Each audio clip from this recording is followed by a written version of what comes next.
YouTube? It's Brian Phillips. We've got something new and very big to share with you today.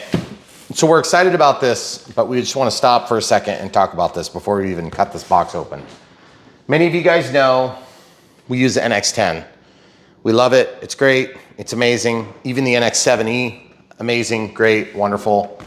We're going to be updating our firmware to the latest and greatest today. So if you don't know how to do AS3X Plus, this is the video, which means we're going to take whichever of these two receivers we end up using. I think we're pretty much married to picking one of these two because we want the battery telemetry. We're going to pick one of these and we're going to update the firmware. We're probably going to go with this, the 8360T.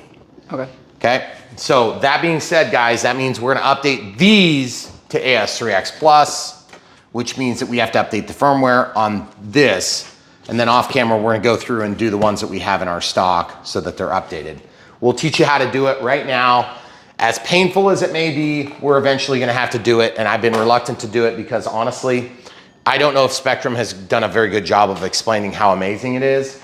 They've been supposedly using it for a long time, and I keep hearing it from reputable people that it's such a big deal, and my mind is going to be blown, and it's going to be like night and day, and I'm just like not sold. So this is Brian Phillips RC, coming to you very transparently. I'm not excited about doing it. I feel like AS3X and Safe was fine before, so if it's much finer, then I'll be happy. But the truth is, you and I both know this, and this is speaking to the audience that's watching this. What we do here on Brian Phillips RC is we get people back to the hobby, okay, from a hiatus, and we bring people into the hobby that have never been, that have just been on the sidelines watching. Whether you're a full-scale airliner pilot or and fly F-16s and shoot down other planes, but you don't know how to fly RC, we're gonna help you get started, okay? We feel like this is gonna add a layer of complexity that I don't wanna add to an already complex mix, okay? So that's my no BS assessment, okay? And that's coming. The best part of this is that's gonna make my 10-channel transmitter a 20-channel transmitter. That's 2-0, okay? Pluggable channels or unpluggable channels, it doesn't matter. That's the beauty of the AS3X Plus update for me, is it's guaranteed immediate access to additional channels that I've never needed before, but you might. So we're gonna teach you how to do it just like always, and we're gonna start with this plane, which is a brand new release from FMS. And it's super top secret. We are involved with this early release, and we're just about a month after they started talking about it publicly. So thanks, FMS. We really appreciate being on the cutting edge. Oh, wow, look at that, guys. You've never heard of it. It's the Avanti 90. Wow. It's 90 millimeters, and it's got this cool color scheme. Look at that. Wow. We're going to see how amazing it really is or isn't. And I'm scared to death to roll the dice. Hopefully it's a better in person than on all of the pictures. No. We've seen it before, admittedly. We have. Okay. Now, I'm going to tell you one thing. I've only flown a couple of Avantis. We had a 64, we had a 70. I felt like the 70 was an insane plane. Incredibly fast, very good, flies heavy, stalls hard. Definitely a cool, fun sport jet. There's a lot of preference that goes into colors, and I'm just gonna leave it like, let's do an ultra close-up of this color scheme here. Right on this, let's look at this flag right here. Right there, what is that? What is that flag? Scheme? That color scheme? I mean, I guess. Looks dangerously similar. Huh. They're allowed to, nobody asked our opinion. Huh. Still, yet, again. Jane. We did have some damage to our shipping box. Oh, yeah. Is our regular guys, box? hold on, let's show you okay. this. This is not against FMS. No, it's. This is for real, okay? That's probably the worst shipping damage we've seen in a while. We've had some damage before. Oh, okay, just the corner. So there's damage on the corner of our box. I don't think it's gonna transfer to the plane. Probably not. So, I just want to start this video by talking about those couple of concerns, guys. You know we're very transparent people on Brian Phillips RC, and part of the reason we get away with that and still have relationships with companies like FMS and Horizon and Spectrum and Hangar 9 and all the different variety of different manufacturers that we work with, Hobby Zone, Arrows, Kevin. Dynam. Kelvin? Kevin. Kevin? People are going to start Googling all these things thinking they're new plane brands, so we're just... Can't talk. Brian, you gotta stop using the wrong names. Oh my gosh, this thing has got the suction. Oh boy, the camera crew's gonna be super excited about this. Show them an ultra close-up of your favorite part of this plane. Why in the heck is this not installed, FMS? It would have made the box. Oh, no. Well, it was, hold on guys, this was a big rush. Yeah. It was controlling. Huge, it was a huge rush. Chinese were always in a big rush. So listen guys, when you come to Brian Phillips RC, you're gonna get all the latest in RC tech. Talk. When we finally get to it. Yeah, right. The truth is, I don't want to get to this last upgrade because I think it's gonna be awesome and I'm gonna love it. The last time we had an upgrade, we were going from the 636Bs to the 631. And just in those family classes. And it was a huge improvement. It really was a lot better. And so, hey, good job. You didn't fold the manual. Score 1 for FMS. Okay, so as you can see, it's boxed in here. Amazing. Wow. Okay, what we're gonna do is we're gonna undo this. There's nothing I love more than immediately seeing unfinished labor from the parts on the airplane, that namely the ball links, okay, on the ailerons, because that would 100% for sure, that would fit in this package, okay? Yeah. Now, there may be others. And yes, I know some of you are thinking, yeah, but Brian, it's not that big a deal. And I'm like, yeah, when you're on your 500th plane, you let me know how you feel about ball links. Okay, so the gold looks better in person. Does it? I'm not saying I like the gold as part of the livery. I think the gold is a really interesting choice. Yeah, let's go. Oh, and don't worry, they also did the aileron there, camera crew. I do like, look at the aileron. That moves nicely. It does. Okay. Yep. And then big old split, like a Fowler flap there. That's nice. Oh, you better not. Yeah, yeah. See, if they would have done this at the factory, they could have made this cover that so you couldn't see it. And then the actuation of the flap could have been down like that. Okay, so big tires, rock hard. Yeah, totally rock hard. Spring loaded, but you can't tell yet. And then this thing, what do we call this thing? It's not a strake. Not a strake is on a nacelle. It's a fence. It's a wing fence. Okay. That's right. I knew I was going to remember it eventually. So we're cutting like a knife. Oh, by the way, look at this. Look at this awesome engineering marvel. See this? It's trapped. It's trapped and not quite in there. They must have forgot about that. Well, at least we didn't have to glue it on. Right, that's true. So now the other thing too is I gotta say, this is probably gonna be a pretty easy assembly.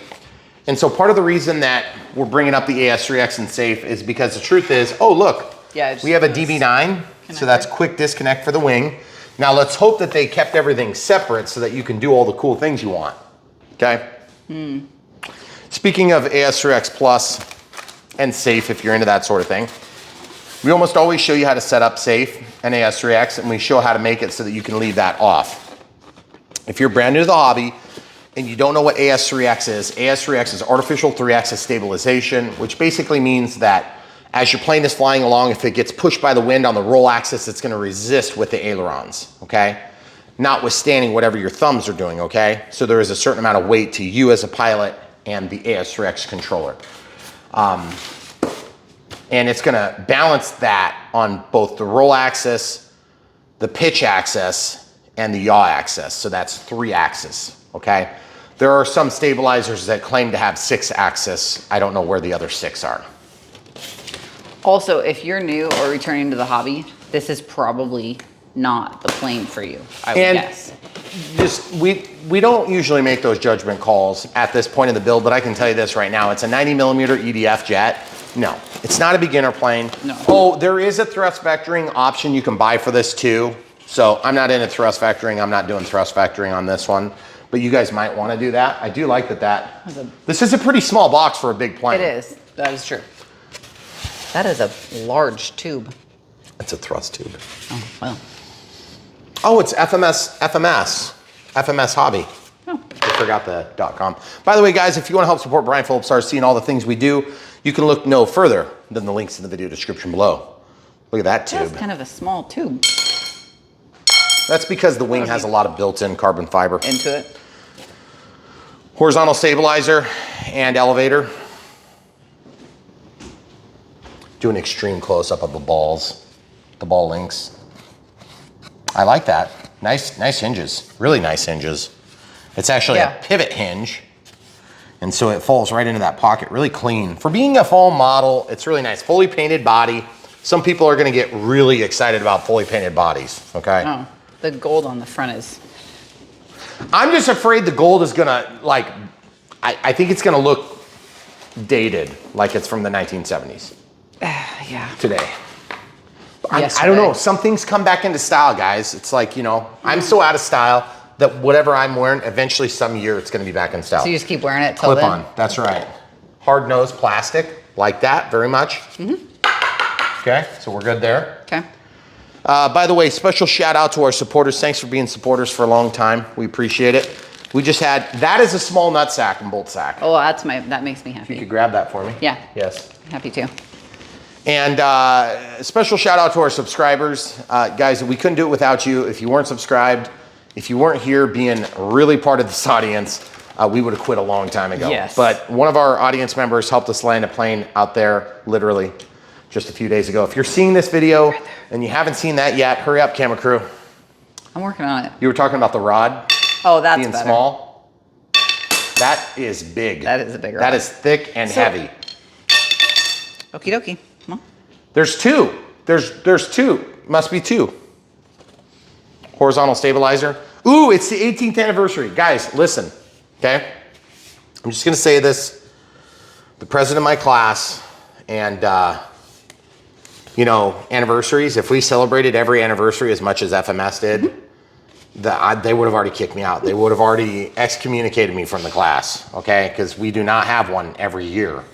It's not like birthdays, guys. We just, usually we wait till there's like a big zero at the end of that. So like maybe 20, maybe 25. 25 would be good. Let's maybe go for 30. Just say, listen, these are just thoughts that people have in the RC community. Oh, look, they put their quality check in there with the cone. So it's like all curved and stuff. So I'm gonna put that right back there. Hey, I gotta say something though. FMS does a pretty nice job of making models.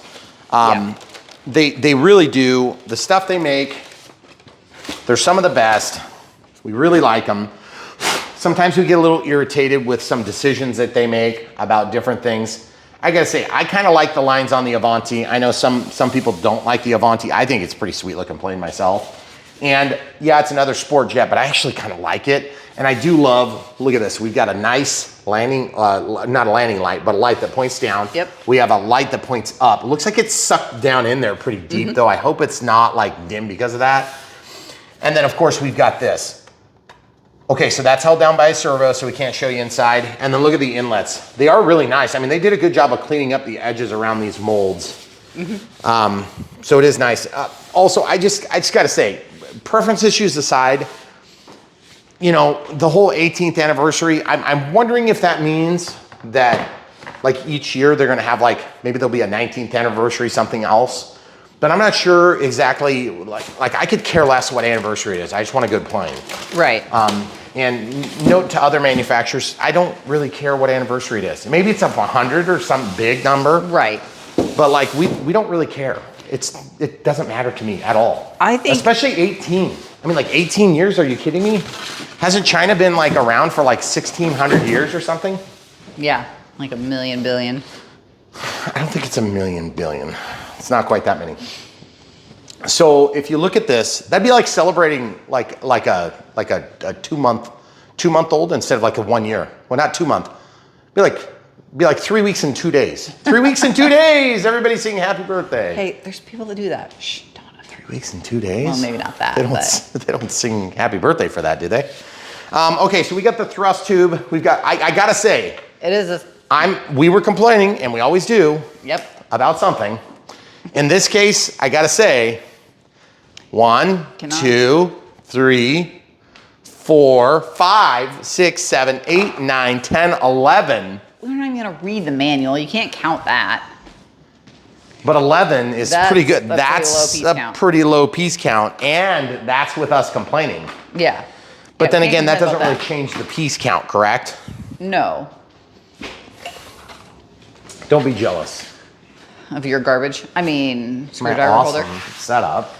So we have to build this thing now, okay? It's gonna be easy. And when we're done building it, then we're gonna go through the painstaking process of updating things on and off camera. I mean, seriously, we are gonna update like all of our inventory, which means we got a lot of them to do.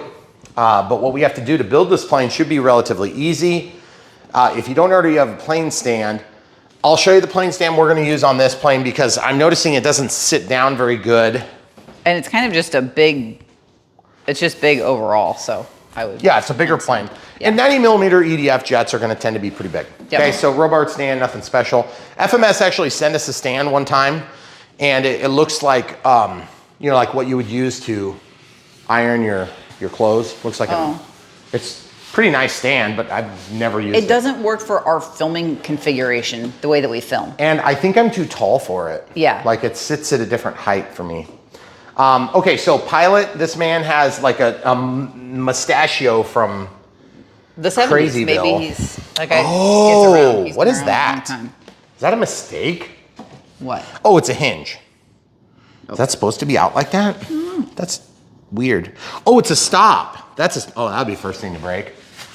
It's so funny. Every time I watch a video where I say that'll be the first thing to break, it's always the first thing to break. I was just watching a video where you said that. Yeah, that'll be the first thing to break. Okay, so Hey, don't. show the people you blocked that whole thing with your arm. There you go. Don't grab it by the nose now. That's what I was trying to say when you interrupted me. Okay, so look inside my hole. That's a boo. It is nice that you can get to all that. Yeah. Should be really easy to mount the receiver. You can mount it on this board right there. Huge battery tray. Yes. I really like that. Nice. When it comes to value in aircraft, one of the biggest things we say, and people think we're full of crap all the time when we say this, but the total God's honest truth is, if it's hard to load a battery, you're a lot less likely to play with that airplane, okay? And I mean, it's like a serious what? I was gonna say, you say that about a plane that you've flown now the last like 3 or 4 days, but you've complained about the battery every time that you've loaded it. Yeah, but that's an unusual thing. I just really I like that plane a lot. Okay, so tape, yeah, this is the one that we complained about having lots of problems. Yeah. That plane. That plane. Guys, at the end of the day, we understand that a lot of the stuff that we run into on this channel are gonna be either self-induced. Look at that motor. That thing is gigantic. Wow. And it spins, the blade is up front, but this is just the base. So if you're gonna do an afterburner or something like that, it would work really nice on this. And look at this. So people are like, oh, that's just a foam paper plate or, you know, a coffee cup. No, there's plastic, there's carbon fiber, there's metal, there's little nutserts inside of here. And you have to remember, there's lots of reinforcements, and they've really, if you're thinking about this like foam planes from 15 years ago, which they did exist, they're a lot better than they used to be. Oh, yeah. I mean, a lot better than they used to be. And I gotta say, that is a pretty dang good fit. Now, is it worth plastering 18 all over everything? I don't really care what year it is. I just want it to be a good plane. It makes it a lot longer. It does. It actually, I think it looks a lot better long like that. It's kind of cooler. The lines work better for me. Okay. So there are a certain number of bolts and screws in this. If you wouldn't mind helping me with my... You have to rip that staple out of there yourself. Yeah, I'm gonna do that. Yeah, because you only have one hand. Yeah. You do a lot with one hand. Well. So we've got all these things. Okay, looks like they're pretty good. Pretty standard operating procedure there. We have an elevator splitter and then just the bag on the staple. Okay. Okay, so are these all the same size? They kind of look like it from in the back. If they are, that'd be awesome. That would be amazing. Hold on, I don't want to like lose my nuts all over the place. No, there's long. These are also thicker shafted. Oh, well. Are they? Are they? I don't think so. It's kind of hard to tell. Okay, so we have to look at the manual. Dang it. Oh, man. I like it better when I don't have to look at the manual. Oh, by the way, okay, so it's 16 millimeters, 16 millimeters. Short. Where's the longs? The sides, top, and the short one goes. So then on the wing, it's going to be short too? Yeah. Yeah, And 10s. these all say 3, 10, 3, 10, 10, 10, 10. Okay. So the 16s are at the bottom, top, and side. Bottom, top, and side. There's only one side. What? Is this pointing to the other side? Oh, the yeah, other yeah, side. yeah. Okay. Well, they just happen to make the Yeah, line it point does into. look like it lines up Yeah, there. that's kind of weird. Okay.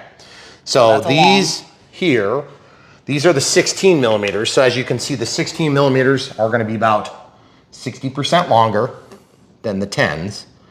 So these are the two size classes. Of course, you're going to use the longer one for this part. Everything else is going to be short.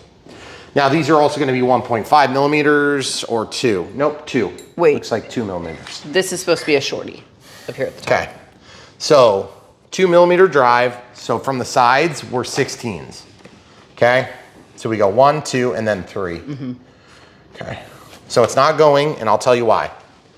This is probably going to be one of those times where I'm grabbing whatever I can hold on to and just pressing a little bit. There it goes. There you go. You guys see what I had to do? And if it like squeaks and squeals as you're going in, nope, I'm not even started, hun. There it is. Now it's going. Now it's going. Some of you guys are probably gonna use like an impact. Be careful. You will overwhelm the nut zert if you go too fast with an impact wrench, okay? If you're using a drill, probably a different scenario. Just doing the other side, same thing. And you know what I'm gonna do? I'm gonna pop off the canopy. The canopy feels sturdy too, which is nice. Some of these have been really thin lately. I'm gonna be able to hold this and see how I'm pressing that together. If you have a second set of hands, that'd be nice. This thrust tube, I gotta say, you build this beautiful model, you put all these details in, and then look at this glob. Oh. Don't rip the paint though. But I'm just saying, Yeah. like if you really think about it, you're gonna do this beautiful model and then you're just gonna have like a Bare foam almost. finish the job.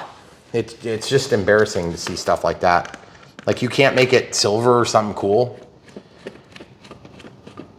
So anyway, guys, in matters of preference, we try not to inject ourselves any more than we have to, but there are times when it's kind of like hard, like basically with the integral.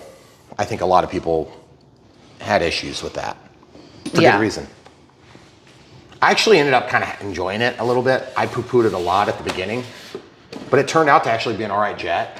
It was fun to fly. It's nothing to write home about, but it was still fun to fly. Okay, ESC screw for the access hatch here. Big, easy access. Throw this down in there. I don't know if you guys saw what I did, but I put the screw in and then I dropped the screwdriver with the screw so that I would continue to have penetration into the driver, okay? I do like the jig work. They did a nice job on jig work, but then this becomes a decal. Yeah, right there. So that's a decal right there. So try to tuck that edge in. You see what I did with my fingernail? I tucked right there, okay? Because this is jigged paint, and then decal, okay? So I don't know if somebody like forgot to do their job. Also, let's look at this right now before I forget. On this, this would be the male DB9, okay? Make sure you don't have foam in there. That could actually break contact. That could break contact in that connector, okay? So just make sure there's not foam in there. Mine had foam in both sides, and I didn't think about it until just now. I'm like, oh, that could actually cause a problem. I like when they use DB9s because I use them for work all the time, and so I have access to 1 million of them if I would need to redo something, which is kind of nice, rather than some weird German connector that's super expensive. There is foam in this one too. You're probably gonna have to come blow Just it blow out. it. Did you make the white stuff come out? I did. Okay, good job. All right, so we got to put this thing on, and this thing is the horizontal stabilizer, and it's going to pass through with 5 holes, 3 of which are going to receive screws. And then we have to do that Y cable. So we'll peel off this tape.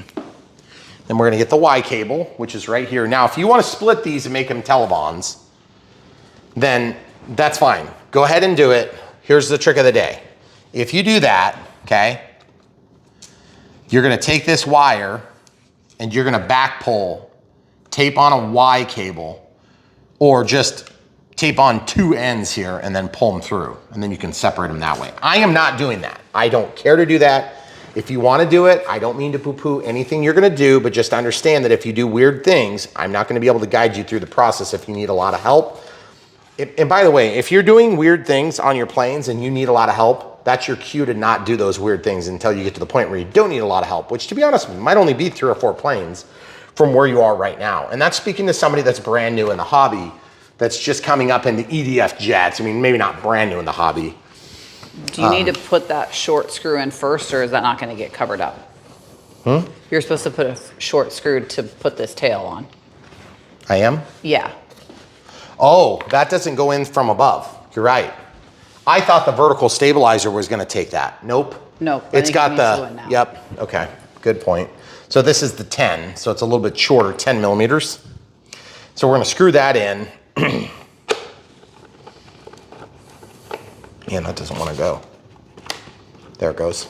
Okay, it's going now. Okay, very good. And then this Y cable, we're gonna go ahead and land these 2 cables right here, right now. So you got brown going to the left. And there's the left. You can see brown to the left, brown to the left. Or to the right if you're looking at it on the screen. Brown to my left. Yep. Brown to my left. Okay. Now, if in any doubt, you can hook this up to a servo tester at this point and you won't have to unbury it, but I'm just double checking, and then I'm gonna give you guys a shot so you can double check on your screen too. This one here has good purchase and they're wrapped around the edge. That's important, okay? All right, so now my next move is to hold this, go to elevator, brown is to the top, brown is to the top, and then I just line it up and snap it in. So elevator, elevator, very nice. So now at some point, I hope to be able to pull that whole thing through, but in the meantime, while I'm just getting this mounted down, I'm just gonna find the pocket holes. I gotta say, this thing is going together really smooth. So I don't take back anything I said about linkages. It is ludicrous that a manufacturer cannot put linkages on these planes. You're gonna do all this work, but you can't put a ball link on? Are you kidding me? Yeah.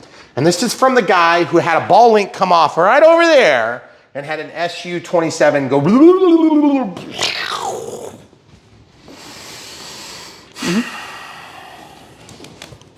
Okay, I just don't like it when manufacturers make us do labor that they should have covered.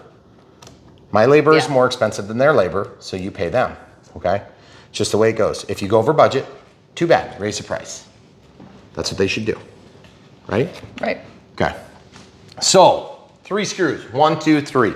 And we're out of long screws, so now it's super easy. We just basically put in. Now FMS might have gotten away from the model of the 1 spare screw. Yeah, that's where they're saving cash. Yep. Because obviously that extra screw was really putting them over the budget. It was. So let's tighten this down here. And by the way, are gonna come down through the... those are gonna pass through the vertical stabilizer. Yep. And I gotta say, you know, the other cool thing about this is if you do this right, you can leave the tail assembled to a certain extent. If you gotta take this tail off, you can undo the vertical stab. You can undo, but they put this one in here. So you have to take off the vertical stab. Otherwise you could take the whole tail section off. Yeah. But the cool thing about this all is that it's designed to receive the thrust vectoring kit, which is kind of cool. Now that's extra, it does not come in this plane. And so even if you buy it, you're gonna get the standard style when you purchase, okay? Yeah. I'm gonna just ram this through right now because I can. Just so it can be in the way. Okay. 2. Oh yeah. Okay, okay. That was pretty easy stuff. Guys, I gotta say, this build is going so smooth that, I mean, it's gonna possibly make up for some of the turmoil that's right around the corner from AS3X Plus upgrades. Which does scare me to death. Yeah. To be honest, I just don't wanna do it. I love AS3X. I haven't had a bit of problems with it, but everybody that's used it has said it's like more snappy and it's better and it just works. And I'm like, I hope it's worth it because it could lead to a bunch of really difficult work and it might not. But I'm like one of those late adopters. I let everybody else beat their head against a brick wall for a few months. And then I very reluctantly do it. Brown is to my right this time. Why do you always identify the brown? Because brown is easier to see, in my opinion, okay? So now the next thing I need to do is while this is laying down sideways, I can come over here where I can then manipulate the plane by the edge of the counter. I'm gonna grab the elevator rudder, or excuse me, the elevator, and we do have a thrust reverse channel on here, it looks like. Okay, so gear, where is the elevator? Looks like here is the splitters to go out to the wings. Are you gonna go where like people can see? Here's rudder, here's elevator. Here's elevator right here in this. Okay, you see why I wanted to grab that? Now I can very carefully take that. I can pull this in and tuck that down into this opening, okay? Now, does that have to happen that way? Not necessarily, because now that I'm done with that, I'm gonna pull this back and I'm gonna drop these two down into this cavity, okay? So this still has me kind of bamboozled here. How the heck is this supposed to work? Was I supposed to leave that down below? I don't know. I can't tell. Can you tell? Mm-mm. Okay, so as usual, we're left doing design decisions for somebody that should have just told us what to do. See, because if this got pulled all the way up, then there'd be two lines that went up and around. Or is that supposed to go under there? Oh, crap, it's supposed to go under there. Look. Look. Well. Yes. Yeah. Yes. It goes under here, folks. Now I feel like a moron, but it's okay. Morons make mistakes too. Okay, so listen guys, I'm just gonna straight up take this off. My apologies, I missed a detail. I wish I would have noticed it, but I didn't notice it in time, okay? I'm gonna unplug this Y cable, the splitter. Okay, they're kind of awkward to unplug. Once I unplug it, guess what I'm gonna do? I'm gonna see if I can pass this son of a gun through.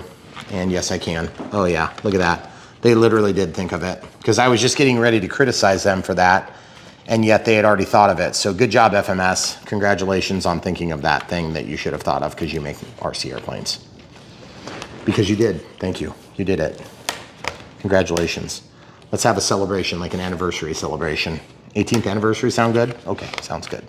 Let's do it. Ready, go. And yet there's not quite enough room to pull it through. Okay, never mind. I take back the celebration. We have to wait until the 20th now. See what I'm doing here, guys? Just working the cable to the side so that I can pull this thing through. And I keep thinking to myself, well, the poor guy who's got to take his plane apart every time, he's going to hate that. But that's not me. Rudder. Elevator. Elevator's tucked in. Brown is to my left. I have no idea what you're looking at. I hope you can see it, Brown, okay? And then here's the rudder. So I'm gonna go ahead and go back to where I was just a few seconds ago. Whoops. Okay, so Brown is to my right. Okay, so I've got it vertical. It's to the top. Okay, now it's plugged in. Double check, double check. All right. So now I need to come back over here. What I'm gonna do is I'm gonna actually grab the same elevator and rudder wires. I'm gonna start with the elevator, if I can get that one under control first. I'm grabbing both at the same time. There's elevator only. Just pulling the elevator only through. Okay, there it goes. There it goes. Just kind of getting that down into the opening. Then the rudder. I don't want to yank on the wrong one. This one goes back. Yep, that one's the rudder, okay? So it looks like this one here. See how it's dropped down, folks? Look at that. Drop down, stick it in, okay? Drop it down. Drop it like it's hot. There it is, beautiful, okay? That was pretty easy. It could have been easier if I would have had my future goggles on. Is there 3 screws? 3 screws. 1, 2, and 3 here. So yeah, so when you build these planes anymore, they have been coming to the point where they're a lot easier to build. Case in point, Cessna 182 that I made an unscheduled water landing without floats the other day on. one of the easier to build planes that we've ever seen. And comes in a small box too, which is nice. So FMS, kudos for doing a good job of keeping the shipping costs down so we can enjoy these airplanes for a lower, more economical situation. And make no mistake, guys, when it's cheaper to ship them, that does in fact translate to better pricing for us or higher profit margins for them or a little bit of both. And we're gonna get this third screw, even though I tried to drop it on the floor and I did successfully. Do you want to take all these screws out every time you fly this? No, there's a lot of screws in one tail. Yeah, it is. Like 1, 2, 3, 1, 2, 3, 1, 2, 3, 9. 4. Wow. No, That's 10, crazy. yeah. But you know what though? I mean, it's pretty serviceable though. It's not a very big tail section for as big of a plane as it is. Yeah, I know. It is pretty small, you're right. Okay, wings, okay? There's 2 wings. There's a left wing and a right wing. I think I want to put the canopy on so it's easier to put it in the plane stand upside down. Okay. So I had that off because I had to pull those wires through. So now I can grab in my thrust tube. I can grab in the air inlet. Oh boy. That one just wanted to slide out easy. Now, when they're bigger like this, you got to be careful your feathers don't hit. And that is really close to hitting, but it's not quite, or is it? I think it is. Yeah, Okay. it is actually. Thank you. Move that. Thank you. All right, we're gonna lay this so that it hangs over the precarious death zone. Okay. So now it's not gonna touch, which is always handy. Okay, you can see those things aren't centered, just to give you an idea. They don't really have to be centered, but it's nice to know that they're gonna get centered eventually, and they should when I plug this wing onto it. Probably easier to just have the longer one or the bigger one start it like that for the first time, then get the second one in. Man, I'm having a really hard time getting that hole lined up. Ooh, there it goes. Then I'm gonna slide this in first.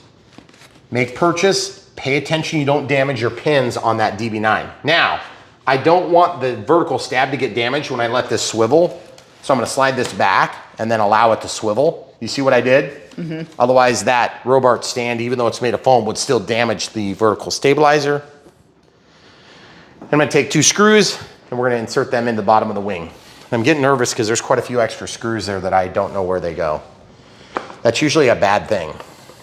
I feel like there might be some extra screws I'm missing somewhere. Okay. Okay, there, I got it started. So I'm wondering is there another place we're supposed to put screws? Because there's 1, 2, 3, 4, 5, 6 over there. And that's on top of the 4 that I know about. Oh, I bet we have to do the top of the wing too, don't we? No, we don't. Ooh, that's bad. 1, 2, 3. Where are they? Do they give us 4 3. extras?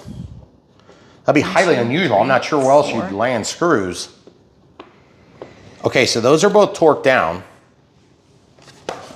Is there some other feature that we just haven't gotten to yet? Because I know we've got to put on the control arms. There's a counterweight that's secured. I'm just going to show them this while you're doing that wing. Where? But that's a different screw up here at the front, like on the inside of the nose. Okay, so pay attention for a sec. Long, short. I can now walk this into the wing that's already installed. Okay. I'm gonna slide this in. I'm just spinning it as I go until I hit resistance. It's a lot of resistance actually right now. Got to be getting pretty close. Remember, this is carbon fiber, so you don't want to get the fibers in your fingers, so you will not be happy about it. That one's all the way in, and it's pretty smooth. This one's tight. Oh, man. Okay, that's the bottom. I bottomed out now. Okay. We'll talk about the counterweight in a minute. Okay, so this is, I'm gonna twist this and then spin it down so that I don't damage it, okay? I'm gonna have to move the black rod because the white rod is way too strong. There it goes. So I'm spinning it to help me get it maneuvered on. Okay, then pay special attention to your pins.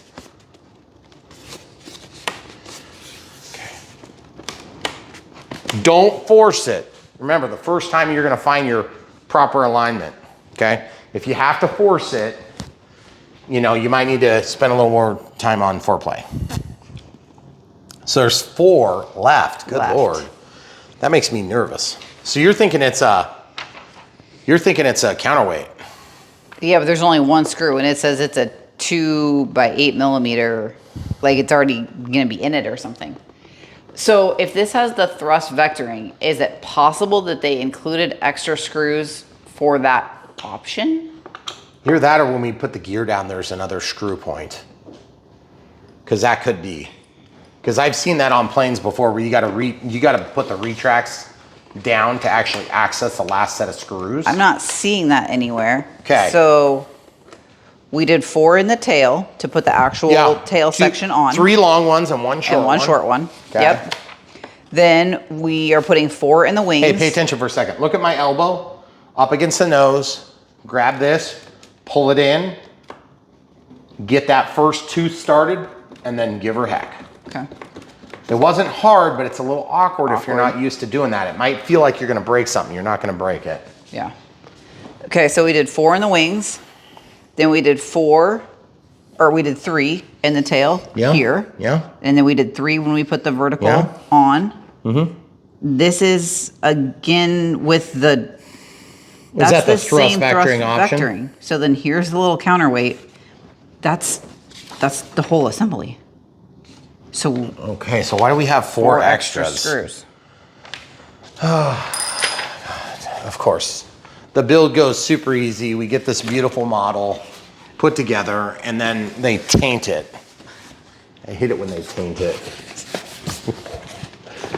That's big. It is big. And this taint gonna disappoint. Gold.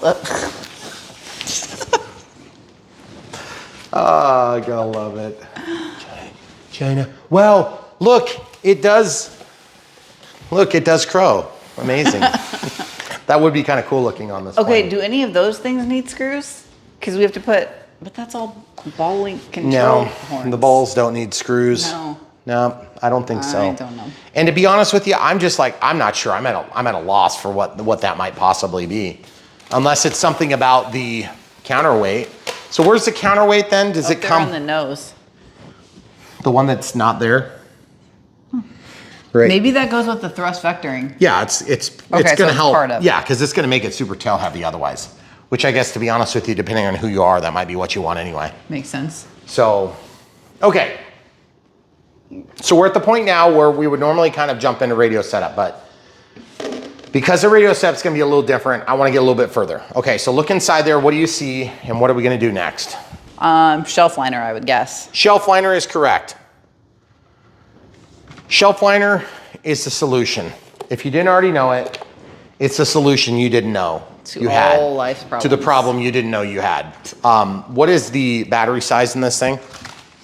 I think it's 6S 4000. Is that what they're asking for? Is it in there or is it in? Do you want to look? Yeah. It should be right there. Recommended battery, 5,000 to 6,040. Wait, that's with the vector. Oh, they're the same.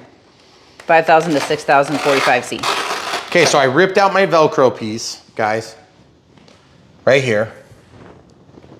So right here. And then I'm going to put it on here. And it's going to be amazing. So the shelf liner stuff, it's usually used to line shelves. I know, amazing, right? And in my case, I'm going to use it to make my batteries stay still because I don't like putting Velcro on all my batteries, okay? Now, that doesn't mean you can't put Velcro on your batteries, but I do think it's somewhat presumptuous to assume that each plane you have is only going to have one battery because, you know, you got one piece of Velcro here, okay? So pretty simple stuff. The shelf liner goes on like this, and if you're really skilled, you can put it on straight like I did. See how much it ripped my shelf liner? Kind of hurt my soul watching that happen. Now, you might also be thinking to yourself, but I don't like it when all that residue comes through. It's really annoying, Brian. What do you have to say for yourself when it comes to residue? Okay, well, what I've got to say is I've only got that little bit of shelf liner left, but this is the new shelf liner we bought. And it's gonna match so good, the color scheme. I picked it just for I that. have to use it. Okay, so out with the old, in with the new. It's not even gonna be sticky now. It's not even gonna be sticky. It's just the way the day's gone, okay? So this shelf liner, it's the same exact thing, but it's solid, which might be nice because then we're not gonna have the propensity to have that little bit of adhesive shoot through, okay? So yeah, I'm so lazy, I'm gonna leave it on the roll from Walmart or wherever we bought this.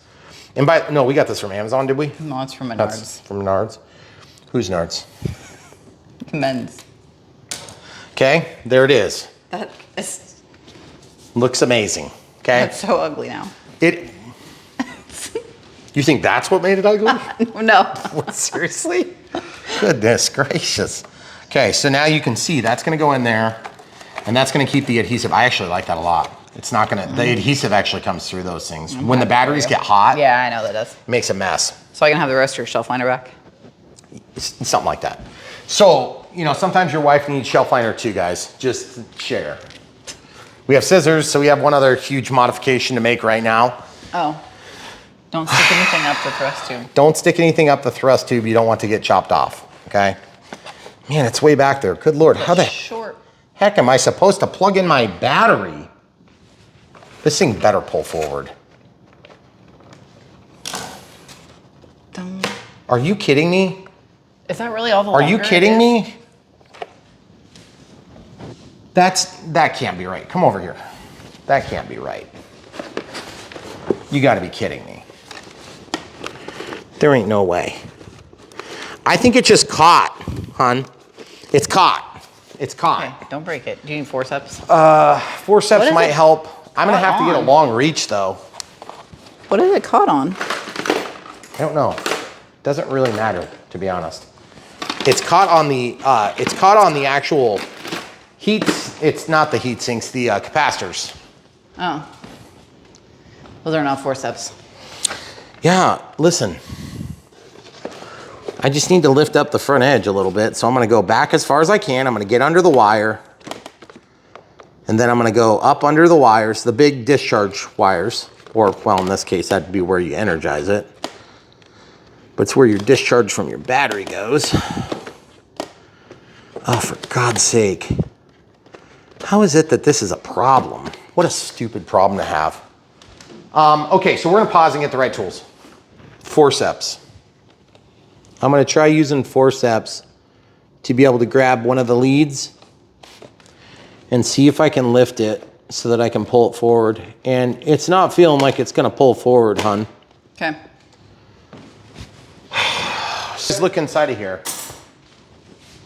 We got a huge battery tray, and guess what they've done with it? They get a huge battery tray, and then this is what we're left with. Are you kidding? What's that white wire back there? Oh, crap, is that? What is that thing? What is that thing? What is that? There's like a white wire there. Why is there a white wire there? What is this? I know there's the ESC, and there's the programming cable. God, I can't even get to this thing to chop it off. You see this, guys? Look at this. It's ridiculous. Why is it so short? Oh my goodness gracious, great balls of fire. Okay, look at this. Yep, there it is. Might be easier from there though to use. You mean up on the top? Yeah, because then at least you can put your battery so that the battery lead goes up instead of trying to get your hand under there.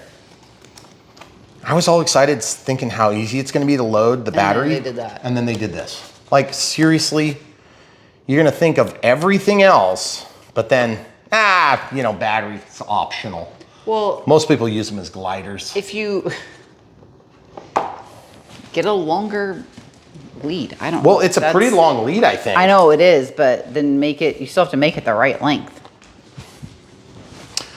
The devil is in the details, folks. When you buy RC aircraft, you have to understand there's gonna be some things that are imperfect, and that's one of them, I guess. And I see, okay, what's killing me is this, back here. Okay, so I see the throttle cable, and that all makes sense. You know, I see that, and that makes sense, right?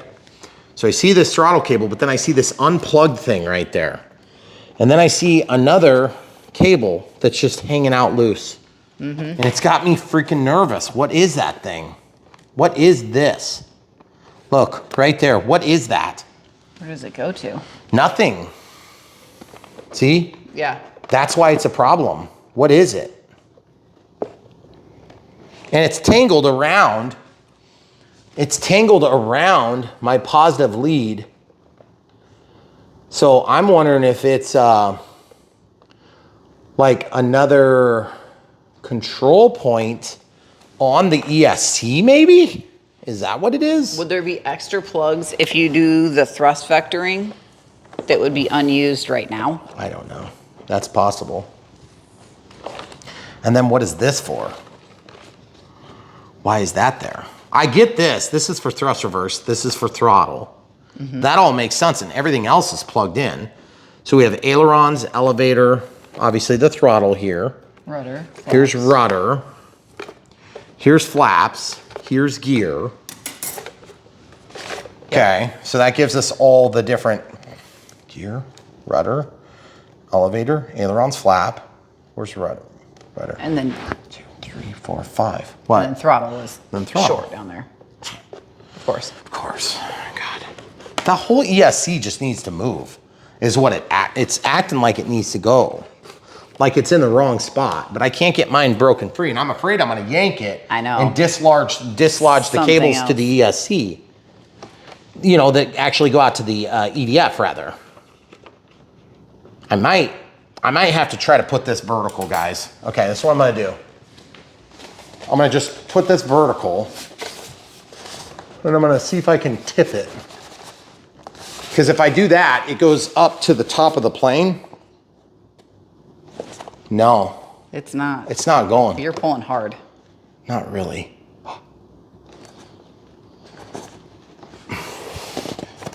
I hope you guys don't have to do this.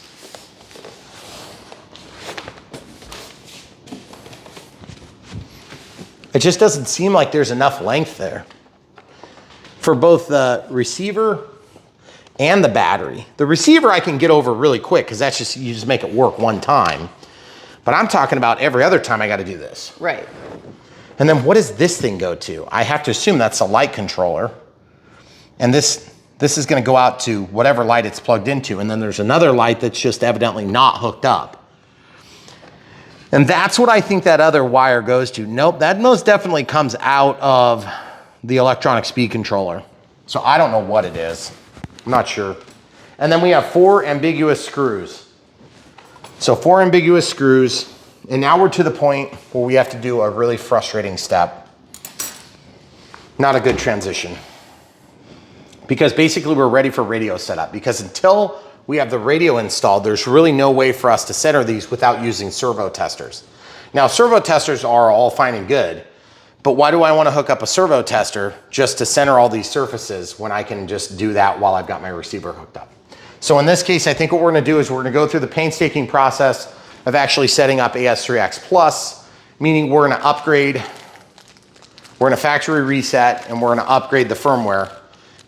We may not need to factory reset, but we'll go through it on one of them, and then we'll basically do the rest of our inventory so that they're all AS3X Plus equipped or capable, okay? Now, a couple things about AS3X Plus. You don't have to use AS3X Plus any more than you have to use AS3X, okay? If you don't want to use AS3X, you could just use an 8360, or excuse me, an 8020T.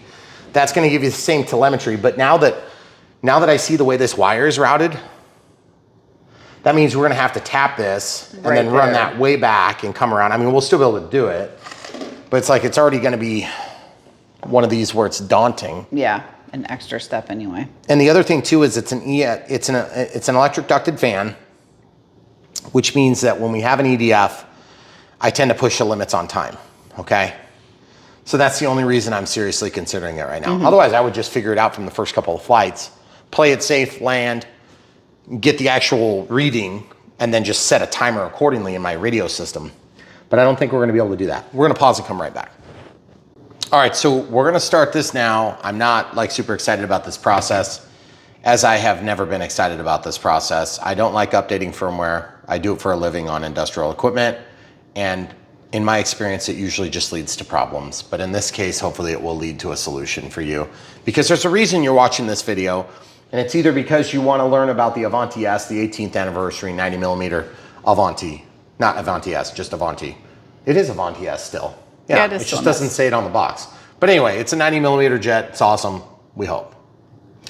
We're updating this so that we can have 20 channels, and you might be updating the NX7 so you can have 14 channels, or the NX8 so you can have, I believe, 20 channels, or the NX6 so you can have 14 channels. Just like this. The difference is the switches, the gimbals, the sliders.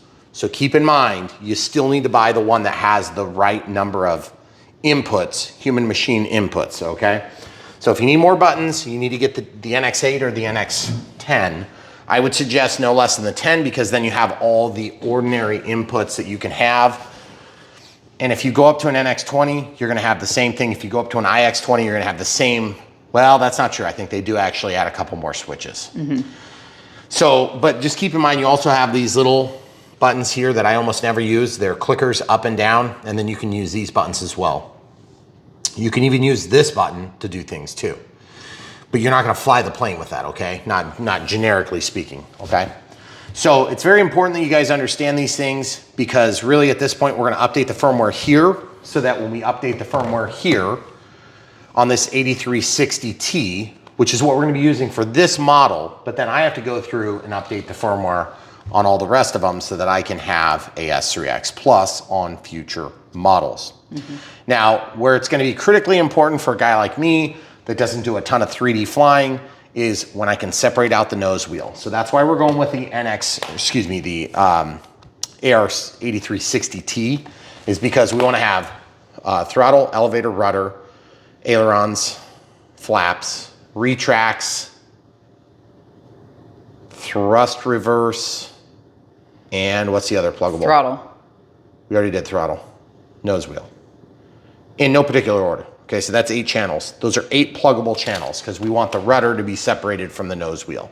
Okay, so when we do that, we're allowed then to put a higher gain so that when you're going down the runway, it just holds a straight line, like hard and fast, okay? So whereas the rudder in the air, you don't want it to start oscillating. I mean, you don't want it to do it on the ground too, but it's just chances are it's not gonna do that. So we can turn the gains up a little bit higher. You can also have on the fly adjustments that are tied to throttle settings. So if you have a really high throttle setting, you can have more stabilization. If you have a lower throttle setting, you can have a lesser stabilizer when you're going very fast because you need less of it. And then as a slow speed, you can have higher correction. Because as you know, when the plane starts to oscillate, that's usually because you're going really fast and it starts to get a self-induced oscillation. We can hopefully correct for that a little bit better with AS3X Plus. So that's why we need to update the firmware on this so that we can adapt to that. Now, keep in mind, AS3X, artificial 3-axis stabilization, and AS3X Plus are not the same thing, okay? If you do AS3X Plus, it's not like you can just go in and turn that feature on. You have to completely remake the model. You have to rebind to it, if I remember right. But I haven't ever done it. So forgive me for my inadequacies. I'm just gonna come right out and tell you this. The same way it always works with new technology. There's a first time for everything. This is a first time for me, okay? And if you're ordering a new transmitter Yes. or new receivers, they're going to They're come. gonna come with either, this will either be branded as an NX10 Plus, or you can get an NX10 from a buddy and you can upgrade it. Obviously, if you wanna support the channel, when you buy, just buy from the links and then you'll get whatever they send you. And if you happen to get one that's not updated, you can update it. So you can update it in a bind and fly plane, okay? Now, the last bind and fly we did was the Extra 300. That's supposed to be the last factory release without AS3X Plus active, okay? You can actually update the firmware on that and make it AS3X Plus. So forgive the confusion. There will be some, plan on it. That's what we do best on Brian Phillips RC. But we're gonna help you guys to go from where we are now to where we need to be. And that's what we've always committed to doing on this channel, so we can help people that are coming back to the hobby and people that are brand new to the hobby. So obviously we got to take the staple out of this and get this receiver ready. Now there are a few tools you're going to need throughout this process, and I will talk to you about them. I'm not sure if we're going to need this to energize this, because we can actually run it from the USB port on our PC. Now we do have a PC. I have no idea if you can do any of this stuff with a Mac. I don't think so. I would still. assume you can't, okay? So just, if don't take it up with me, I didn't make the decisions. I don't use Macintosh products. I don't use Apple products. I don't know anything about it. This programming cable is the programming cable that we'll be using. Has this big, long, huge cable, and then it's got this thing. That's gonna go into the program/bind plug. And then this is the part number, and it has a bag that looks a little something like this when you first get it. This is the part number, but remember, we'll link to it so you guys don't have to find it, okay? It does come with a little adapter if you're using an ultra micro receiver. It's got that little micro pH connector, okay? Now, I don't think you have to update anything on serial satellite receivers, but it is possible that there's updates that I'm not privy to. If that comes up, we'll deal with it at that point. But for now, we're just worrying about these ones, okay? So real quick update. We're just gonna slide this out. Now this is the one we're gonna use for the plane, so obviously no harm, no foul, because we're opening it anyway for the plane. And a couple of things. We'll try not to dive into all the details about this Avanti because this video is probably gonna be parsed out and released separately in addition to being part of the Avanti video, okay? So we have the receiver and we have this little funky cable. This cable is used to plug into that right there. And what that does is this then monitors the voltage on the pack, and I had that backward. This is a micro pH 1S connector. So it'd be like if you had a little micro pH battery. And then these two will be used to either pierce or get soldered on to the wire that goes into the battery plug, okay? So we'll deal with that when we get ready to finish our installation of the radio system over there. So that's ready to rock and roll, and that's just telemetry feedback. So you're like, how can you have a 6S battery going through that little dinky lead? Well, because there's no load on the other end. It's just a little surface mount chip that's mounted. We're not actually running a motor or an ESC or something, okay? So on here, if you look really close, it says bind program SRXL2, not to be confused with SRXL, okay? That is a different protocol, okay? So this is gonna plug in here. See how it says minus? So the minus is the brown, okay? So he's gonna plug in like that, okay? So just like that. And when you're ready to bind this to the plane, by the way, you can actually use a bind plug or you can just press this button. You don't have to use needle nose pliers. I just wanted to get my finger out of the way so you could see that it was a button. Now, when we plug this into the computer, it's gonna wake it up because there will be some energization that comes from the computer if you want it to act that way. But the way you control whether or not it does update is by actually using the software. Now there's software that you have to download from Spectrum. Okay, so we have nothing super damning on the screen, so we don't, I think it's pretty safe stuff, but we'll just kind of focus on what we're doing. So this is the Spectrum USB link, okay? And then this is the programmer. So we're gonna open this programmer and we're just gonna kind of like pan to me while we're working. Okay, so it shows like a list of a few different items here that we've got. It's nothing special, but this is from my stuff. Okay, yours might have like 5,000 of these. It may have one, I don't know. But what we're gonna do is we're gonna update the software on this. Now, real quick update. You can update this to latest and greatest firmware, and I believe you can still connect to a not updated firmware on this, but the idea is you want them both updated. So we really gotta do both of them. But since we've already dug into this, why don't we go ahead and jump into this real quick. We'll see what happens. We have a little USB hub because it's a laptop. It's only got one USB port. So we're gonna plug this into the USB hub. If we have any problems because of that, we'll deal with it and point out the details. Okay, so this is picking up the device here, the dongle, not necessarily the receiver, okay? So this says I'm logged in as Brian, okay? So it'd be logged in as you if it was something else. So I think what I'm gonna do is I'm gonna just go to connect power cable. To ensure your computer is not damaged, be sure there is no battery plugged into the receiver with this computer cable as power. That's because this would be passing BEC voltage potentially back out, the positive and negative, and then it would go through and it could fry your USB port. I don't believe you would typically do that on a 6-volt line because normally we're like 5 volts or 5.5 volts. But if you're up at like 8, something like that, you could actually damage the port on your PC, so be careful, okay? So I'm gonna go ahead and power the cable. The model settings on this device do not match those on the computer. Which would you like to use? Doesn't really matter. So we'll just use the device settings, these. Okay, so now we have an AR8360T receiver, as you can see here. Okay, so we should be able to go to edit. Look at that, amazing, right? Okay, it looks pretty straightforward. More. So you can reset, you can duplicate, you can export, and whoops, I want to have this one. And what I want to do is I want to do a software update. So there's the receiver. We got some schmutz on the screen. So it shows the software version 2.37. And I'm going to pull this back so the camera crew can reach. And I'm going to move myself a little bit. Okay, so the online update, you need to log into your Spectrum RC account and register this device to check for an update. So check for an update, or you can, or it looks like file update. You can install new software from an update file. So I'm going to go to check for an update. So when it says check for an update, it says you need to register this device to your Spectrum RC account before checking for an update. So it's got the serial number. I'm not going to put a nickname in there. Please notify me about Spectrum updates. I'm just going to check that, and then I'm going to register the device. So now it's registering the device.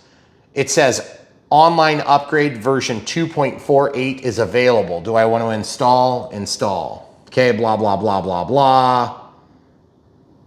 So it's updating the device, and you can see there's a little status light on here now that we are powering it, okay? So this is how easy it is to update this. Now, I think there's one more update we have to do after this, and so it's not like a real hard process, but it is a process that most of you won't want to have to do, like me, because I have to do it like 16 more times. Right. So the device was successfully updated, it claims. So now we should see it at 2.48, so we hit OK. The model settings on the device do not match those on the computer. Use the device settings. I don't care because it's just a blank model. And it says no new software version is available at this time. Okay, so install another version. And then it says there's 3.1.3. See that? Look at that. See? If updating from version 2.x, make sure to update to conversion 2xx something first. Where is that? I wish this was a little bit more easy. Oh, there it is. Version 3.1.3 AS3X plus update. July 18th of 2024. Okay. So do we need to do that one first? Is that what it's saying? Conversion. This firmware will perform some tasks to make a 2.xx receiver compatible with 3xx firmware. Yeah, so I'm going to just go update. And I think it's important to read the next sentence while that's going that says there is no going back. You can't. Once you... But you don't have to use AS3X Plus. Right. Okay, so now look. Now it says version 3.0. Okay. Now we need to install another version. So now we can go to this. We can update. So that just basically means that we updated 3 times. It wasn't hard. It didn't take but a minute or two to do. The biggest issue is I have to remove staples from every one of my packages, and then I have to like somehow earmark each package that says version 3.1.3. Yeah. Because this is version 3.1.3 now, and it came up from version 2.27 or whatever it was. So the device is successfully updated. Okay, so now we hit OK. And then basically it's done. Now it's got everything here, and it shows the software version is 3.1, not 3.1.3, which is sort of weird. So now if we go to install another version, you can only go back to, yeah, it looks like pretty much it's got all the beta releases and all that stuff, but you're not going to be able to do it, okay? So at this point, this thing, it's not bricked, it's just updated, okay? Now I'm going to go ahead and I don't think I need to really do anything other than it says cable and device connected. I'm going to unpower the cable, and you'll notice the light comes off. So when I power the cable, it's going to give me the prompt. See, now it's on. Okay? So the other thing that's kind of interesting about that is I could go in, make a model, and I could actually connect to it and see the device information. But I got to now update my software on my transmitter, which is the next thing we're going to do. And maybe off camera for a few days or weeks, we might update the other ones. But before I make the dive, the plunge, and updating the others, I want to make sure I can get this done. So the first thing I'm going to do is camera crew is going to basically be careful here. I'm going to hit cancel and back from the function list. Okay, from the function list, cancel them back. That puts me, whoops. Sorry. I'm just gonna click and I'll scroll down to system setup. This is a part where I'm just gonna have to be careful. So system setup, disconnect RF. Then I'm gonna scroll down to Wi-Fi utilities. Where is update? System settings. Okay, so then I'm gonna go over here. You don't need to pull away from it. Okay. I'm just gonna go, I'm trying to remember where the update is. My apologies, guys. I know it's in here, but I think it's under Wi-Fi utilities. So I'm gonna do this off screen for just a second. Connect to network, erase credentials, save networks, connect to network. That's not what I'm trying to do. About regulatory. I'm at 3.12a as an NX10.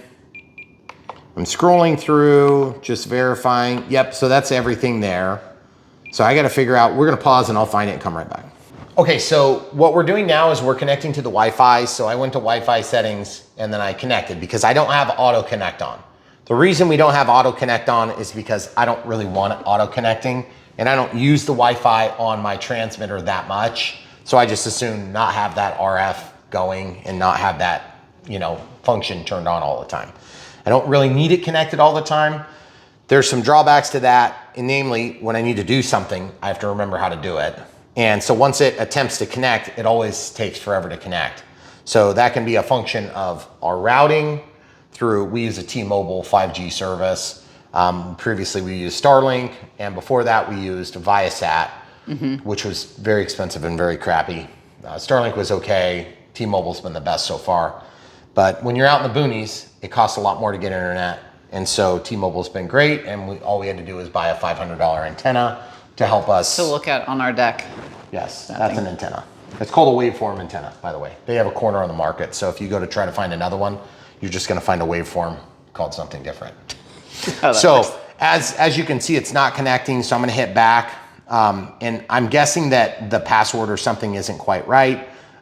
In our case, it says, I'm just gonna back out of it and I'm gonna see if I can back out again and back out again. So it's under system settings. I'm gonna go to Wi-Fi utilities, okay? And then I'm gonna pull away the screen so you guys don't see it. It says connect to network, save next networks, and then erase credentials. So I'm gonna go to connect network and then I'll just turn away. And it says checking for updates, twiddling thumbs, it's loading.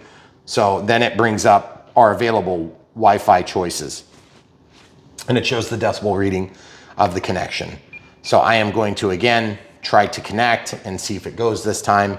I know this is always the way it goes, so I don't worry too much about it. If you guys have a more reliable, a little bit faster, a little bit less out there in the boonies connection, you're probably gonna find that this works a little better for you. So we'll pause while we get this connected. Once we're connected, I believe this is where we can check then for software updates or firmware updates for the NX10. So we'll come right back when we get it connected. Okay, so my SSID password had decided to be really long. I had to retype it in. And once I typed in the correct password, instead of seeing all the asterisks, it went shorter when I typed it in. I don't know why, but then it connected. It said obtaining an IP address and it connected. So it looks like this. It says connected, continue. Then of course the Wi-Fi signal shows up there. So I'm gonna hit continue. It gives me the spectrum menu of login, register, deregister, check for updates, log out, and credentials. That's what I see. I'm not logged in. So you see how it skips over those?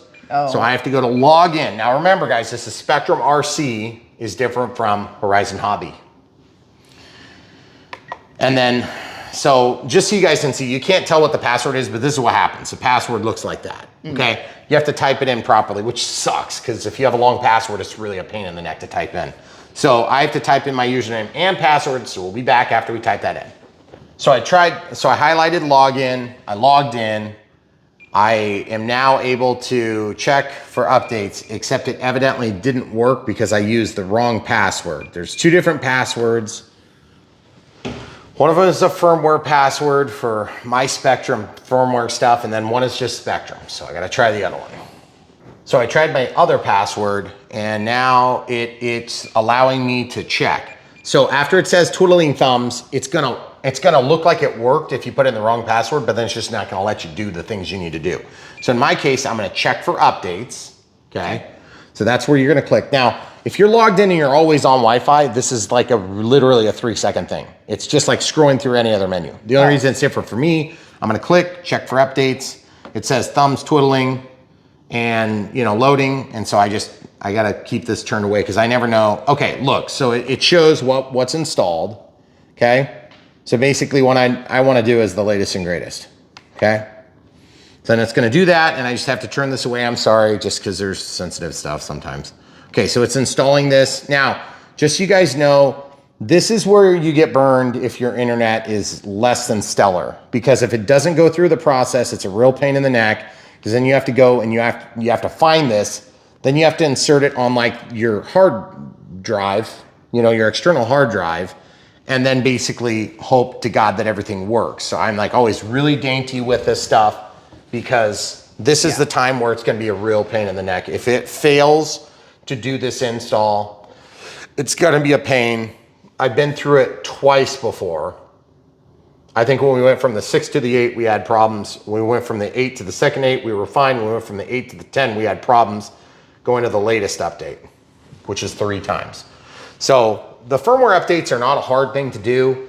So it's not something to be afraid of. It's just for us, it's harder because we have so much inventory that we're trying to get ready to go that it ends up we trip over ourselves for that. Well, and we want to show you the step by step, but it's hard to do when it's... Yeah, it's hard when there's like security things involved. Right. So what's gonna happen is probably what we're gonna do is we're gonna get this done.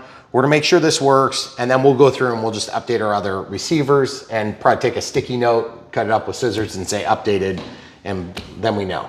Because then we can make the decision to go with AS3X Plus, even if it's not absolutely necessary. We know that that's gonna be kind of the wave of the future going forward. Now, everybody understands when you're paying for the premium product, and when I say premium, I mean, AS3X is not the most expensive stabilizer you can get, but it's the most expensive stabilizer I'm gonna get right now in this stage of my flying, okay? Later on, when I go to something more advanced, a little bit bigger, I'm still gonna be using Spectrum stuff, but I will be going to their more expensive offerings, okay? So it is a different product than AS3X Plus. So that being said, we're gonna let this finish up and come right back. Okay, so the download procedure is done. Now it says the file name, blah, blah, blah, blah, blah. Do not power off the radio during the update process. Please wait at least 5 minutes before assuming there is a problem. That's always nice. What's the handy note? So I'm clicking install. So 5 minutes would be in about 5 minutes. It's gonna be about 6:15. That'd be our time, okay? So it's gonna go back and forth. It's gonna have like lines that go both directions, completely ambiguous information. You have no clue. Something's going out, something's coming in, something is going out, something's going in, blah, blah, blah. This is gonna take longer the more models you have in your model memory. Oh. Okay? Okay. And so it should have said for Brian Phillips, if it takes more than 6 years. Then there's a problem. So while that's happening, what we're gonna do is we're probably gonna pause because there's like literally no value in watching this. I'd like to be able to describe the entire process. But what I'm probably gonna do is I'm just gonna let this run. And what we're gonna do is we're gonna maybe look at a couple other receivers and make sure we don't run into problems while we're waiting for it, okay? Okay, so just so you know, it's done. It took about 5 or 6 minutes. Yeah, 5 minutes to be exact. And right here, you can see while we were waiting, we used this one, pulled it out of the package, and we just got done updating. It's basically 3 updates for us because we go to the current latest and greatest, then we go to the conversion, then we go to the 3.1.3, okay? So basically you go for the latest and greatest in the 2 world, 2.48 in this case. From 2.48, we went to a conversion 2.XX to 3.XX conversion update. Then we go to 3.1.3. Of course, if you're watching this video in like 2025, then there's a good chance there's another number out there. But if you are going from an older to a newer, you're still gonna have to convert from the 2.XX to the 3.XX. So technically, because the latest and greatest allows for the conversion firmware to go in, you have to get to the latest and greatest in the 2 before you could get the conversion to 3. Okay. So it's latest and greatest, then the conversion, then the latest and greatest in 3. Make sense? If it doesn't, just do those things. All right, so I can hit OK. So I'm done with this one. And we can basically just unplug this. And all I'm gonna do is just unplug this. And then just to give you guys an idea of how I'm handling my inventory, and anybody like me is gonna have inventory, you're gonna have a handful of these sitting waiting to go into the next planes that you don't quite yet have. So I like to repack them in the package so that they look exactly like they were brand new, because then when we're unboxing them, we can show the audience what it would look like if you got it from the hobby shop or if you had ordered it from horizonhobby.com, which by the way, when you do order, you're supporting Brian Phillips RC financially because we get small commissions from your orders, provided you follow the links. Please do that. It helps to fund the channel, and it also helps us to cover some of our time. And remember, it's not just me, it's not just Brian, it's Brian and all the kids and everybody else involved. Okay, so this one's updated.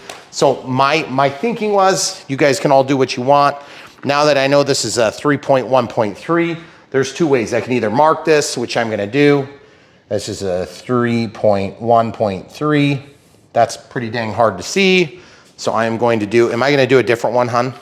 I was just thinking, as long as it has a plus on there, we'll know that it's been upgraded to the AS3X plus. Yeah, so I was just, yeah, that's the version 3.1.3, okay? So AS3X plus, AS3X plus, okay? So then when we make that mark, we'll know going forward that when we grab out the AR637T, it's already been updated, but also we'll know that the staple's been popped out. We just don't ever want you guys to think that we're trying to pull faster on you. There are some logistical things that we have to do in this channel that just don't really make sense to share because there's a lot of privacy issues that come into it with logins and passwords and things like that. So don't take it the wrong way. We just can't put ourselves out there that much. We already do it enough as it is. Okay, so this thing came back on as usual. Obviously we unplugged this one from the program software updater, which is, I believe it's called the transmitter receiver USB programming cable, okay? So we'll link to that. And so far that's all we really needed. We can't obviously link to the computer. You're gonna have to provide your own computer. But the software we're using is called the Spectrum Programmer Beta, okay? So about the Spectrum Programmer, this is 3.6, okay? So it's obviously gonna update on its own. You can download that from spectrumrc.com, okay? So just follow our links. You can buy this, and then you can follow the links there to go over. Remember, when you update things, when you register things on Spectrum RC, you actually register them in a different website. It redirects you and you have different password. You have the same login credentials, so the same username, or you might just use the same username, and then the passwords are different then. So it's only just slightly confusing. Especially if you don't do it very often. Which we don't. Right. So now that we are in, like we're in this particular model, this is the Kevin, one of those, that one right there. Yes. Okay, so as you can see, that model is sitting there, and basically it looks like, ooh, logical switch setup, combo switch setup, pretty cool. So there's a couple of new things in there, and change status, wow, I don't know what all that is. But anyway, you can see, and then it looks like the menu structure here until you turn it on is gonna probably be the same. Keep in mind that just because you updated the firmware doesn't mean that you're gonna be speaking AS3X Plus. You're not gonna be using AS3X Plus, which is all driven through the Ford programming setup, okay? So you still have the wing type, all that stuff set up here, and then you have the Ford programming which activates the features. Okay, so now that we have this updated, okay, we can go ahead and more or less ignore the computer for the moment. We'll just get that closed and set that aside for now. And then off camera, we'll finish up our batch of updates, okay? That'll be super fun to look forward to. That was actually not that really bad. To be honest with you, it took us, plus a bathroom break and screwing around on other like small things, it was probably half an hour. Yeah. So it wasn't as painful as I thought, but we haven't done the painful part yet. Oh. Okay, so now back to the radio setup. The reason we are doing radio setup as part of this video on the Avanti, which is ironic because it's an FMS product and not a Horizon product, is because that's where we tend to use receivers, because receivers are needed in plug and play aircraft. And a lot of what we do that's plug and play ends up being FMS models, okay? It's not a free wing, it's not a flight line. Maybe someday it will be, but I'm not holding my breath. So but we'll do it with the we'll cabins. Do it with the cabins and dynoms and things like that. Yeah. Whatever we end up stumbling into, that's what we're gonna use it on. So it just happens to be that it's an FMS today, okay? So if you're watching this for the Avanti S90, don't worry, you haven't fallen off your rocker. This is all part of the plan. We just knew we eventually had to do this adaptation, and here we are, okay? Yep. So that being said, we know we eventually have to mark the CG. We know we eventually have to finish our installation with these control arms, okay? We have to install those to the control arms, the ball linkages. And of course, we're gonna have to put the canopy on, and we're gonna have to set up the battery and figure out how we want to place that to get the CG right. So there's quite a little bit left, but at this point of the video, we're going to continue the radio setup as though it were a normal aircraft. Now, we have this plug that's going to go and tap the power cord. So with respect to this plane, that's going to fall at the end. We'd normally do that at the beginning, but because we want to make some sense of this AS3X update video, we're going to jump into the radio setup first. Okay, so where do we start with the radio setup, camera crew? I'm assuming we're still going to build a profile. We have to build a profile, okay? So first thing we do is we cancel and back at the same time, add new model. We're going to create an acro. Let's see if there's any new types. Doesn't look like anything new. It's all the same stuff we had before. So creating an acro is pretty simple. Takes longer if you have like 200 plus models in here. There is a limit technically to 250 models in Spectrum Airware. I don't know why. Maybe they just say because it slows down quite a bit. I've noticed it slows down quite a bit, and we got to be getting dang close to being out of memory. When we run out of memory, I'm actually not sure what I'm going to do, because there's some planes that we've like sold, crashed, you know, there's given some lost away. stuff in there that's not. Yeah, we have some stuff that doesn't exist anymore, but I just don't like wasting my time going through it. Okay, so model select we just got done with. Model type, that's already set. Model name, this is where we're going to type it in. So it says 219, but you got to remember there's also a number up above that started from, you know, like 1 through 19 and then like 1 through 48 again. Yeah, from when we had the NX6 and the NX8. Because we've had a total of 1 NX6, 2 NX8s, and then the NX10. All right, so we're going to type it in real quick. It's going to be the Avanti. This is actually the FMS, and we'll get that typed in and come right back. All right, so we have the FMS Avanti 18th 90 millimeters. Okay, so it's the 18th anniversary edition. Okay, so then the aircraft type, we're gonna set it up for a normal tail and a normal wing, except we need flaps. So now, of course, you could set up different setups for the wing type, but just remember, you've got this little mixing board thing. Can you put that up there so they can see the mixing board? So that board is gonna make it a little bit harder on some aspects. You can still split out stuff. I'm not interested in it because I just want to see how this works. Also, there's another trick on here. I don't think you have to do it, but you can also set it up so that you have twin tails, dual rudders, but I don't want dual rudders because I don't want the steerable nose wheel to be identical. That's the whole point, is we want one to be different from the other, okay?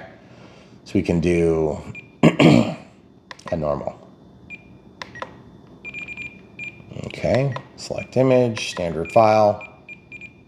So we'll just do like the Habu looking thing. Or do they have any more jets in here yet? Doesn't look like it. Looks like the standard files are there. Now, of course, you can load your own images, but we'll do that one. Okay, so flight mode setup. I am going to go ahead and set them up on switch D. Why switch D? Because I use switch A for retracts. I use switch B for flaps. I use switch G for thrust reverse, and I use switch H for throttle cut. You can do whatever you want. I use this for master gains, but it might be a little different this time. I'm not sure. Okay, this is going to be AS3X plus, then it's going to be off, and then it's going to be safe. Okay. So I can go to spoken flight mode, and I can change this. Remember, this is just labels. It doesn't actually make the settings. So I'm going to click cancel, cancel. And then that clears the words, so I can type in the words AS3X. But I think in this case, I normally would say AS3X plus, but I'm gonna just go ahead and do AS3X, excuse me, AS3X plus. I've noticed my scrolly wheel getting kind of bad again. So I'm gonna do a plus sign, right? Is that what? Yes. That's what I would do. Okay, so AS3X plus. Now, I don't think they're going to have one that says plus, but we're going to see if they do. I doubt it. I don't think it's really going to change anything in terms of the way it functions once you've set it up. It's more that there's different setup involved. Okay, so there's safe, and just past it should be AS3X. Then this one is gonna be off. So I can highlight cancel, cancel, OFF. And guys, every single time I fly somebody else's plane, they never have this stuff labeled. It is really annoying. Every time. Every time? Every time. Every time. Every time. Okay, so we're going to off, which is kind of in the middle. And this is just, again, a label. AS3X mode. Okay, and then this one's going to be safe for sensor assisted flight envelope, cancel, cancel. And then I'm going to type in the word S, or it's going to actually be the acronym safe, sensor assisted flight envelope. You remember when I used to say sensor aided flight Yes. envelope, which was so wrong And then and so someone different. corrected you me. so rudely. Yes, after many, many years of doing it wrong. Saying it wrong. Okay, coming up. Oh, I'm so glad they didn't capitalize the M in mode. AS3X mode. Ugh, goodness gracious. All right, so channel assign. Holy crap. Oh my goodness. Look at all this. Look at all these channels. Wow. There's more of them now. That's crazy. What the heck are those? Wow. Look at that. There's stuff over There's, here. like, empty.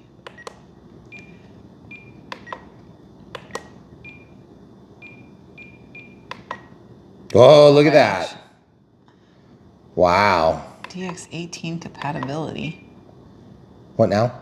It says DX18 compatibility. Whoa, 14.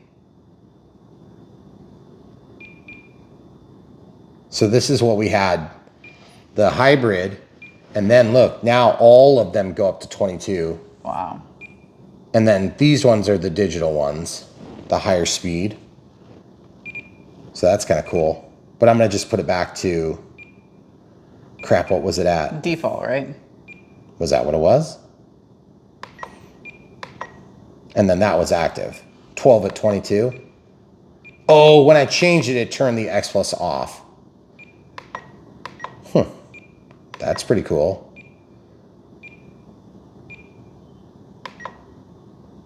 Wow, that's neat. Okay, so lots of interesting things.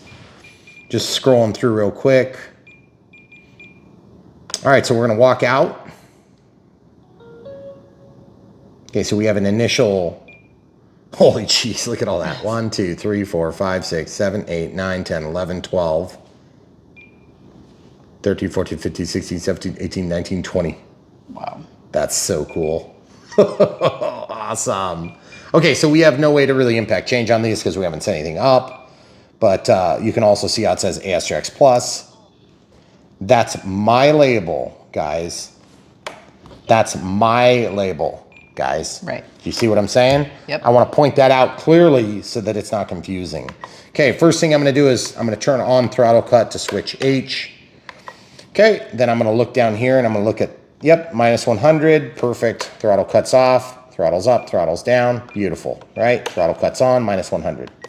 Okay, so now at this point, we can scroll over one and we can see where to plug everything in. Pretty sweet, right? Amazing. Okay. So we're gonna have to make a decision on the steerable nose wheel. But let's go ahead and get this thing wired up first. The wiring should be relatively easy on this. Remember, this is gonna be for both videos. This is gonna be for the Avanti and it's gonna be if you're just watching this for the first time. Keep in mind, if you're watching this video and you're like, but Brian, my plane is a high wing trainer, it doesn't change the way you set it up until you get to the fine tuning, okay? Right. So that might change the way we do some setup, but for now, we have to make a decision on where this is gonna ultimately mount.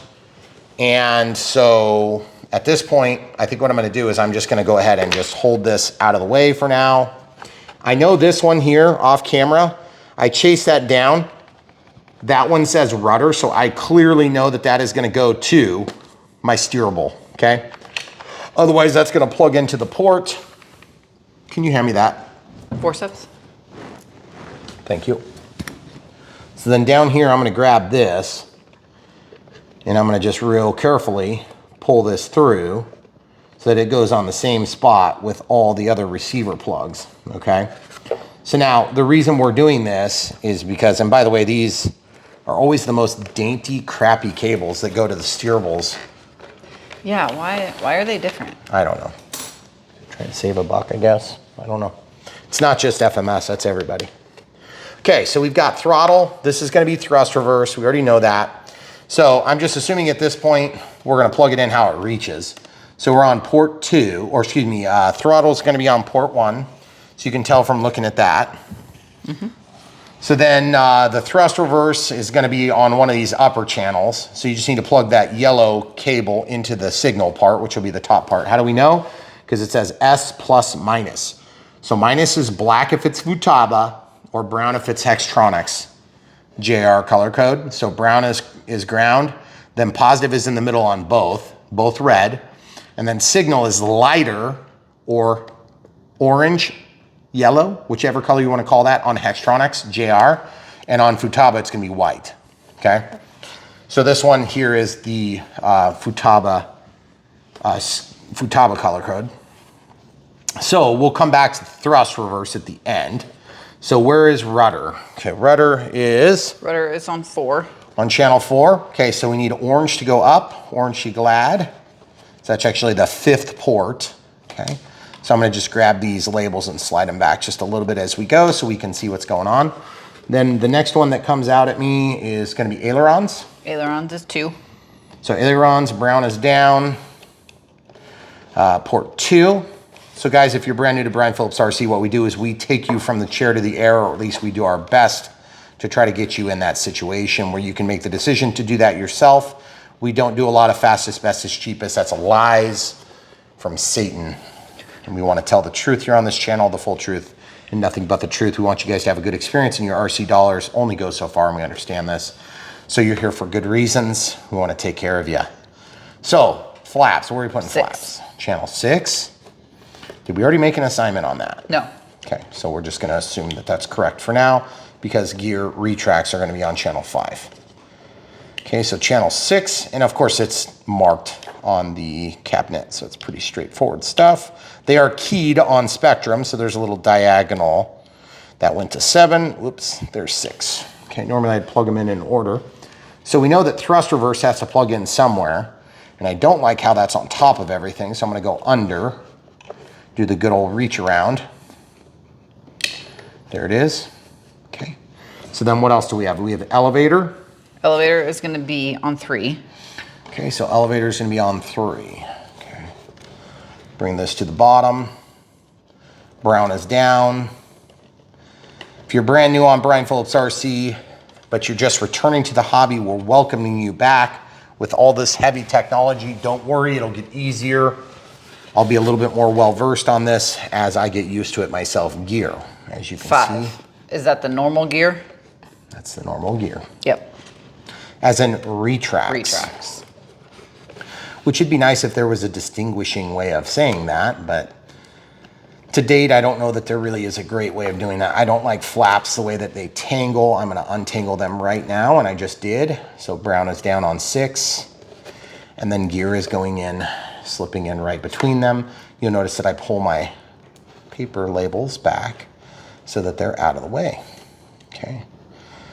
So that's a splitter that goes into a board that's a mixing board. Kind of a strange thing to do if you ask me, but whatever. Nobody asked me. So now you should be left with thrust reverse and steerable nose gear. Steerable nose gear. Okay, so let's do thrust reverse on 8 because that'd be more consistent with, well, nah. I don't know that it really matters. Let's plug it into 7. Okay, so thrust reverse on 7. And then we'll do the other rudder, which is going to be steerable. It's going to be on channel 8. Okay. So now that's literally as easy as it gets. There's a couple different ways this can be mounted. You can use double-sided tape. You can use glue. You can use all sorts of complex methods. But my biggest thing is I want to make sure we don't undermine AS3X Plus since it's the first time we're showcasing it. And also, I don't like that that went over the top. What is that? Oh, that's going here. It's not actually, ooh, but it's tangled. I have to untangle this cable. You see what I just did there with my fingers? Was that the thrust reverse? The thrust reverse was tangled around one of the leads. Okay. I think it went back to the elevator rudder. Okay, see these two? Mm-hmm. So I want those out of the way. So I'm actually just gonna throw those back. just hope for the best. There is this unplugged thing that came from the ESC. I don't know what the heck it is. It's a white cable. It's a Futaba color cable. And then there's this, which I don't know if that's gonna be for future use or what, but I hate that it's just loose. So what I wanna do now is, before I get too excited, I'm just gonna show you. You could mount this right here and be happy with it if that fits with the canopy, but I don't like having that in the way. And then also this is gonna drop down and it's gonna have a lip that goes into the foam. So we don't wanna compromise on that. Plus eventually we're gonna have this in here. And I hate to do it to you guys that are watching this just for the AS3X Plus, but you're just gonna have to wait and see and watch this along with us, because it's gotta happen at this stage. Okay. Because I'm not gonna get my cable management done 3 times. Okay, so this is what I do. You don't have to do it this way. I twist this like that, and you see how it's like slowly protruding from my hand? So as I do this, I just do a couple, you know, about a ½ an inch at a time, just twist it. Now you can also chuck this into a drill, and once you chuck it into the drill, then you can spin this up really quick. Now, why not shorten it? Because I want it to reach way back there so that it doesn't interfere with our ability to plug in the cable for the battery. I've had really good success doing this. And I think in all but like maybe one plane, I've been very happy with the way it worked out. And yes, this is the laziest and easiest way to do it. You can do it on a more permanent fashion if you want to get out the soldering iron. It's really not that big a deal, but it does take skills that some of you might not have. And since not everybody knows how to solder, which to be honest with you is a pretty easy skill if you ask me, I would suggest you learn to solder. It's not a hard thing to do. I would definitely do it. This is going to now go under, okay? And it's going to come back up, okay? So I need to send this under so that it can go where the receiver is. It's going to be on the downside here. And I realize some of you are probably thinking, Brian, you interrupted yourself. I do that sometimes. When that happens, that means that I changed what I was doing because I realized I was forgetting something, okay? So I'm going to now take this and I'm going to plug this into the only micro pH connector, 2S connector, or excuse me, 1S connector. So meaning 1 cell in series, or a 1 cell pack, 1 cell LiPo, however you want to look at that. And then that can be just tidied in with all the rest of the cabling. Okay, now this comes around the backside, and this needs to be gouged in to our cable. And the further back, the better. Now you can also take and press these out if you want. You can press these out and then you can press them back in. But my experience has been that it doesn't always work quite as easy as you want. I'm gonna see if I can do one real quick, just because I haven't done this forever. I haven't tried it for a long time. Try and see if you can pop one of them out. Yeah, I don't do this often because I don't always have success doing it, and I don't wanna give you guys bad ideas. I wanna give you ideas that I know work. Well, in this case, I think this might work. 5.5 millimeters, is that about the right size?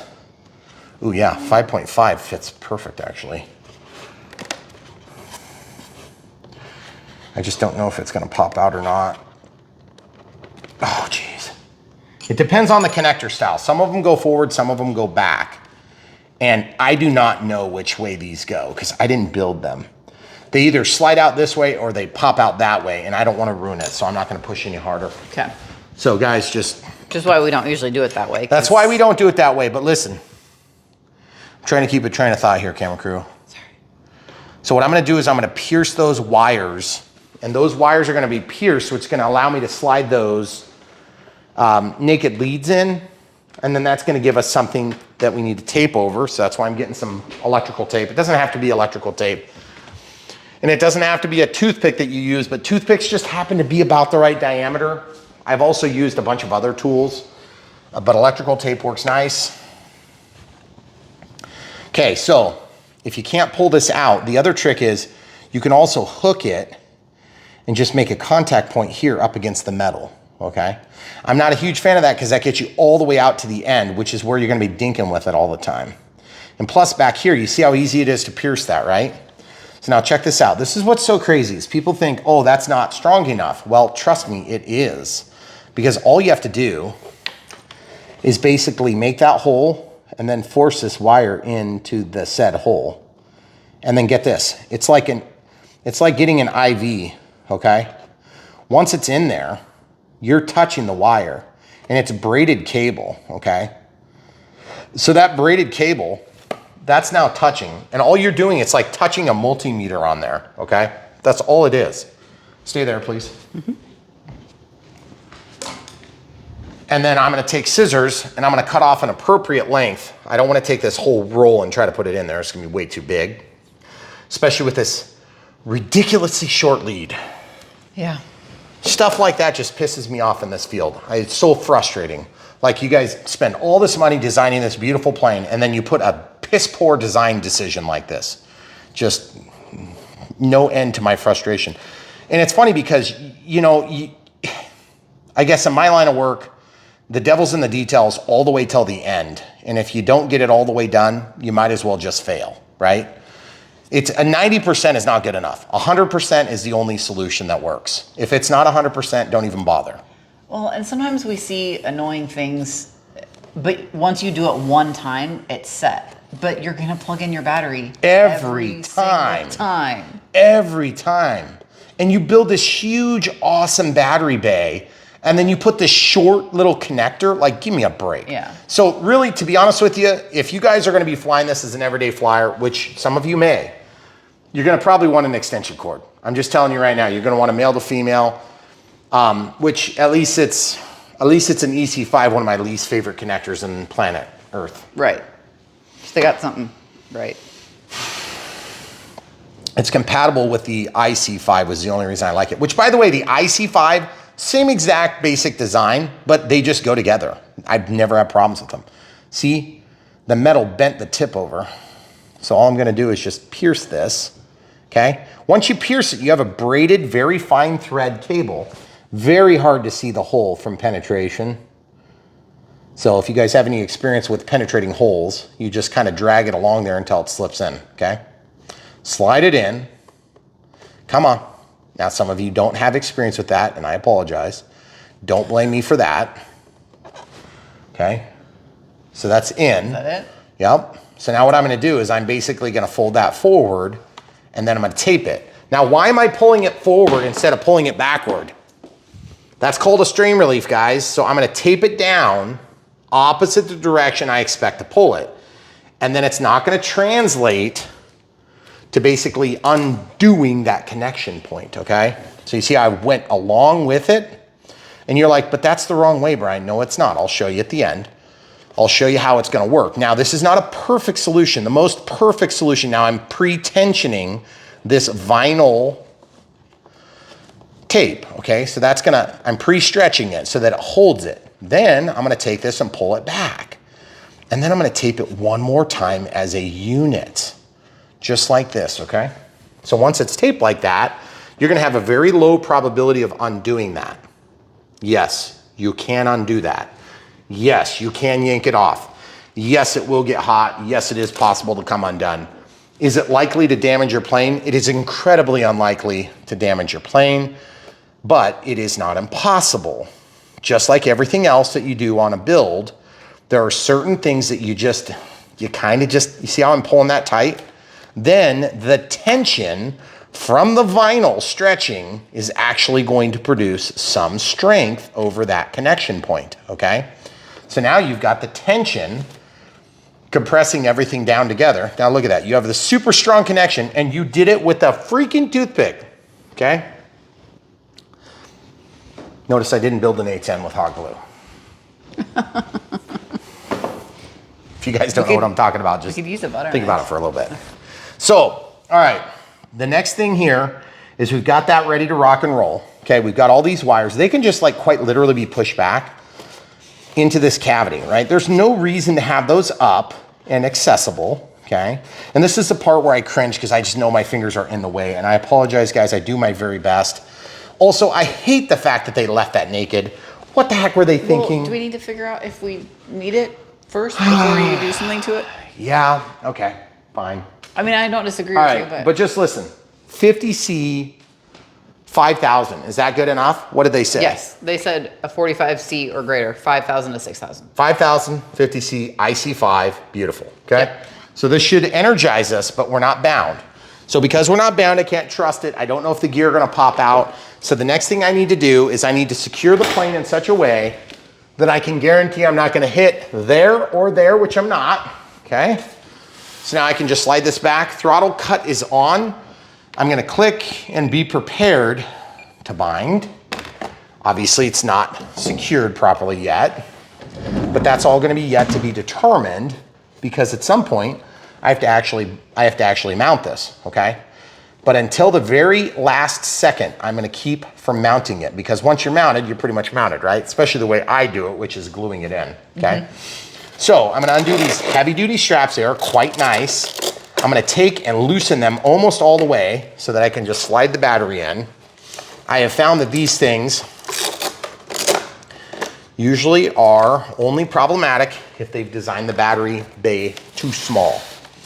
The problem on this one is gonna be, you have to put the battery with the lead back, okay? So you see this big bundle of mess here? There's nothing you can do about it yet. Do you want me to Nope. hold it? I don't. Okay, I'm just gonna leave this right here. This wire, however, needs to drop down. That's one thing we were talking about. So I've got my forceps here. Now guys, if you're translating this install to like a carbon cub or something that you got as a plug and play from somebody, don't worry, it's gonna be a little bit different on each plane, but the basic principled setup of the radio setup is gonna be the same, okay? You still have control surfaces like ailerons, you still have flaps, you still have the elevator, you still have a rudder. If you're setting up something with canards or whatever, it's gonna be a different setup. So you're gonna wanna find one that's like that, okay? So now I'm gonna slide this in. The other thing too that irritates people like me that have 2,000 plus videos out there is we have already helped people set up AS3X on thousands, well, not thousands, but hundreds of models. Hundreds of models. So that means now everybody is gonna be like, well, what do I do now? Well, you're gonna do the same thing, except you're gonna apply the principles from a video like this to your other setup, okay? Yeah. And yes, the camera crew is just now realizing that, I think. No, Did she you already? realized it. Okay, good. Yeah. Because I'm like, how did you not realize No, that? I didn't. Because when you spend a lot of time training people, having one little change, no big deal, right? Until you have to do it 2,000 times in a time machine, Right. okay? So you see this plug? Good Lord, that's gonna suck. Why did you move it down? Because I have to make room to actually mount this and get the cable management done. So look, so now I have to plug this in, okay? Plugging it in, okay? Beautiful, very bright light, love it, okay? Not bound yet, we're gonna be pressing, flashing, bind, bind, binding. Okay. Now it's auto configuring to get telemetry. This is where we could actually stop our AS3X Plus video and set up all the surfaces and everything and then come back, which we might end up pausing so that we can do that. What do you think, camera crew? That would make sense probably for now. Okay, so before we do that, I just wanna make sure surfaces are all moving. Let's check the gear, cycling. Awesome, and then this is not gonna move when I move the rudder because it's not actually, it's attached to the R knob now. Oh. Because that's where it happens to be attached right Right. now. So as you can see, everything is functional. Throttle cuts on, throttle cuts off. I'm gonna give it some throttle. It's in reverse thrust right now, okay?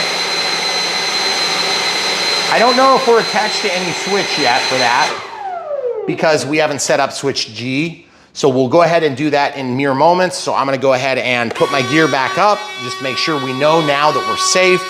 We know that nothing's gonna break itself. And we also need to get flap mode turned on so that we can get those all centered. So we'll do all that. Actually, we gotta do flap mode right now because that's all part of the AS3X Plus setup. Just slide this back. So logical switch setup. Ooh, combo switch setup. Combo switch, switch one. Rudder stick. Relation to, oh, that's so cool. So you can do logical mixes now. That's so cool. So you can actually mix a combination of switches to make a certain condition true. Awesome. I haven't thought of a time to use it just quite yet, but I will. Okay. Flap system. We're gonna set that to switch B. Now, in this case, I don't know which direction they go, so I gotta flip the plane upside down. We're obviously not ready to set up the spatial awareness on this, and we have flashing LEDs. So can we just flip that little thingy, hopefully? I don't know, I'm not sure. They're still on. Yep. So what does this do? The bottom? No change. Look at the bottom. The bottom is on. The bottom is off. Now, is the bottom gonna be on solid? Flashing. Bottom is flashing. I don't think it changes anything. So listen, now I'm gonna take this little box and I'm just gonna go to any of these open ports here, and the polarity is as such. Hey, pay attention to what I'm doing here. Okay. This positive goes to the center, and then look, now it's on solid, okay? So it's on solid. And then the flashing LEDs are gonna be buried in the wing connections, which is gonna be a pain in the butt. So basically what's gonna happen is you can either use this flash sequencer to actually run the bottom light and the top light. Looks like the top light and the bottom light are both. Okay, so this, yep, it's actually, there's two different lights. So look at this, this is the top light then. Yep, so the top and the bottom. See this, you can actually make those flash, which I actually don't have a problem with those flashing. So I'm gonna make those both flash. See, that's the negative to the negative and negative to the negative. So now we have flash, flash, flash, flash, flash. They're out of sequence, cool. Flash, flash, flash, flash, flash, flash. Yep. That's cool, so they're out of sequence. So that I can actually kind of admire, I like that. But what it irritates me to death is that at this point, we have wiring that goes out to the wings. Ugh. If I want to shut off the stupid flash, I have to cut wires, okay? I'll tell you how to do it. If you want to know how to do it, watch here. There's these two white ports. Okay. Those white ports go out the wing. In the manual, they may demonstrate where they're wired, or they're buried in the wing. Or they're buried in the wing. I'm not wasting my time. Yeah, no. It is what it is. Okay. So we got flashing lights all over the place. So if you guys don't know anything about Brian Phillips RC, I like flaps, I like LEDs, I like nav lights. My nav lights need to be on solid. I want them on solid. You're never gonna see a real plane with a flashing LED like this for a nav light. Nav lights are on because it's a navigation thing. You don't drive around with your headlights turning on and off and your signals turning when you're going straight. That's stupid. So anyway, an anti-crash, anti-collision beacon, and people are like, oh, it's anti-collision. Anti-crash, anti-collision, it's the same thing, okay? It's the same vernacular. So anyway, and I've heard that a million times too, guys, I'm sorry. If you wanna change the flash on the wings, it's gonna take some effort. I don't suggest wasting your time on it, but you can do it if you want. The good news is, we need to get the flaps set up. So in order to do that, I have to flip this thing over. I really would like to figure out where I'm gonna mount this receiver, because honestly, it'd be nice to have it mounted, because we know that everything is functional now. And that's part of this model, and it's part of the AS3X Plus. Guys, remember, this is a spatially aware device. It needs to be mounted in a way that's copacetic with this setup, right? Is that a proper use of that word? That's an odd use, but it was proper, yes. Okay. All right, so then, you see this is at an angle? That's a bad spot to mount it, because then you're gonna have, you definitely don't wanna mount it at an angle like that, but you can actually correct for that. But the thing I like about this angle up here is it'll be easy to get to. Ooh, I like that. If I can fit it up there, I'm gonna totally do that. Is there a tab that goes? No, I don't know. And these are supposed to be at 90 degrees of each other, so I'm just gonna slide those in there and just spray and pray. Totally like 90 degrees. 90 degrees to me. Definitely. Yep, so I'm gonna slide that down. Oh, that would be pretty nice actually, because then it's just the heck out of my life and I can just put it there. Or I can slide this over and I can try to put it on the bottom of that tray. I'm pretty sure I got enough length to do it, but then how do I manage all the cabling then? Yeah, the cable. Because let's just talk about that for a minute. If I go this way, I mean, it would definitely go there, hon. Yeah. Yeah, I mean, it would for sure, but then look at this bundle. It's gonna be just like... With the stupid short battery lead, I think doing it on the top helps to get your cables Yeah, it just as forces... out of the way as they can it be. forces them out of the way. So the other thing is I don't have enough length. I can't do it this way. I got to do it this way. And that's what's so nice about these things is you don't actually have to spend much time putting them in an exact position, okay? They have to be exactly mounted to the aircraft, right? That's about exact as you need them, right? Because as long as it's square in one of the directions, this way, this way, that, I don't know if you can do that way. You can go sideways. Yeah, you can go sideways, 100% sure. I've done it before. So, dang it, I had it nicer. What did I do different? Did I just slide it back further? I think that's what I did. These are coax cables too, so don't squish them. Don't kink them, you'll ruin your cable. So I think that's where we're gonna go, right? Yeah. Okay, so now before I get too excited about that, we need to now check and see if this is gonna cause a problem, and it's not, because this is not gonna dig in like this will. Right. Okay. So if you guys didn't pick up on the details there, we're gonna use some China glue here. China glue, FMS China glue. I would highly recommend getting some of this every time you order a model from FMS. It's good stuff, it's cheap. It's every bit as good, if not better, than the UK-based offering of foam to foam. Foam to foam is great, I really like it. There's nothing wrong with it. I do prefer this stuff slightly. And it's about the same price. So it's not like you're getting some garbage.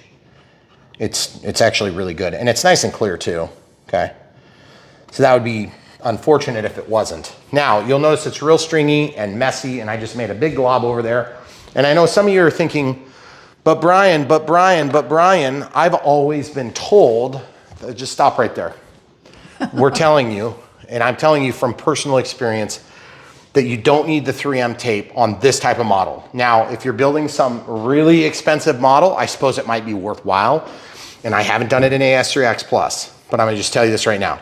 I've never had a problem with a vibration transferring in, never.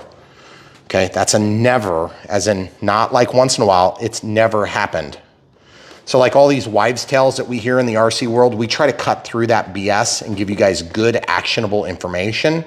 And sometimes that means like, hey, you don't need to worry about that thing. I don't like this at all though, because it's being yanked on just slightly by the cabling. Do you need to just put it upside down so it can dry? Because we were gonna flip it and do the flaps anyway. Well, I know, but I need to let that spread onto the ceiling. Tack up. Yep. Okay. So what I'm gonna do is I don't like doing this, but I just wanna make sure, yeah, it's definitely on there. And see how it's on my fingers? Okay, this is why I like this stuff. Try doing that with CA. I mean, you can, but your hands Do that with CA. stuck together. Okay, try it, tell me how it works. Okay, so once that sets up for a minute or two, it's gonna have plenty of purchase. I just don't know if I'm like really thrilled about the vulnerability of if it would break loose. So what I may do is once I'm in, I may actually take and pierce through with like a Q-tip or something. Not a Q-tip, a skewer. What am I trying to say? Toothpick. Not a skewer, toothpick, there we go. Okay, so now that we have the flat mode started, I have to flip this over. It's considerably heavier with the battery in there, weird. And by the way, just full disclosure, I do not need to do anything to protect what was I trying to say there, hon? What are you protecting? Well, that's what I'm trying to remember. I don't need to do anything to protect these servos right now because they're not hooked to anything, okay? So just remember, these things need to be parked at some point. Uh-oh, look at that. That one is not going home. Not going home at all. Totally unacceptable. Why? Why is it not going home? You guys see what I'm talking about? It's hitting. Where's it hitting? Is it hitting here? Hitting over there? Hold on, I'm just gonna pull this down a little bit. I'm just literally using my thumb to pull it down. That's not cool.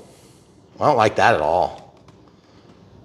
That one's fine over there. Yeah, look at that. That one looks perfect. That one looks fine. See? I'm gonna have to pull that up a little bit to relieve it from the edge. This one's not going to the edge. You see that? Is it bent? I don't think so. I don't know if this is mounted too far back. These are devils in the detail moments, guys. If you don't do this, gravity's gonna take care of it for you, okay? I'm just pulling on this really hard to try to square it. And it's cringeworthy to have to do this. I hate this step. When it's attached, is it gonna push it in? But like this one falls like perfectly where it's I understand. supposed to go. That's the problem. So what I'm trying to say, hun, is that something isn't glued in right. I just can't figure out which part it is. Those are all square. Those are all square. What's it hitting? It's hitting somewhere over here because this gap is open, or is it? Maybe it's over here in this seam here. I don't want to make a big mar in it just for the heck of it. It's definitely hitting. And see, I can only overbend it so much. You know, that's really hard on this. Whatever. It is what it is. Do you need to stick your receiver down? I probably could. I probably could. So guys, just to be clear, that's a problem we're gonna have to try to resolve. It has nothing to do with AS3X Plus, okay? So you see this, I've got this nice bundle. I don't wanna have to deal with it, so I'm gonna see if I can go one more loop if I can get it. And it's gonna tighten it. Yes, I was just complaining about that, I realize. I feel like that's probably gonna be too much. But it's nice because then I have zero cable management. I'm gonna have to undo it. I'll have to go one. Okay, so now these two are just gonna get passed in here, just to get past. That's what I didn't wanna do.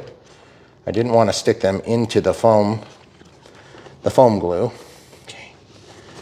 Now, there is a certain wire that's yanking on me, and I think it's this. And I can undo it. It's the thrust reverse. So thrust reverse is now unplugged. And now I'm gonna plug it back in. And the camera crew is trying desperately to give you guys a shot of what you can see, what you can't see. She's too short. Okay. Okay, so I'm gonna try to just get that as square as possible and stick it up there, okay? So yeah, that's probably fine. So now camera crew and I are gonna, well, I'm just gonna wrap these cables around for now. Just kind of leave this here. If you guys don't know, camera crew is my wife of many years. We've been married for like 20 years. We're old. Long time. Okay, so that's in there now. Okay. All right, and now we've just got 4 stragglers down here. Show the people. There's 4 wires down here. That's really not too bad. That's pretty easy setup for a jet. Yeah. Okay, so that's in there. Let's see if we can get the canopy on. If we can't get the canopy on, there is a relief here. So I think the wires are gonna be fine. Please go. Nope, it's hitting. It's hitting on this. Oh, shoot. The wires are hitting. Sorry. Shadows in the way. That's exactly what I was afraid of. Son of a biscuit. You guys see how strong that stuff is? Look at this. Look at this. Jeez. I just don't know if I want to change it. Do you? What do you think, camera crew? It's in such a good spot. I know. So what are you going to do? Carve the back of the canopy? Yeah, I'm just going to take some of this. Guys, I don't normally do this, but it's kind of like, you got to do what you got to do sometimes. There's only 400 ways to skin this cat. Yeah. And I've evidently picked the way that requires extra steps. Yep. Yeah. Should make sense by now. Sounds about right. Okay. Sorry, I'm trying to not shadow you. It's fine. Fine from my perspective, not so much for the viewers watching at home. Pretty simple. Okay. Find the edge, don't get cut.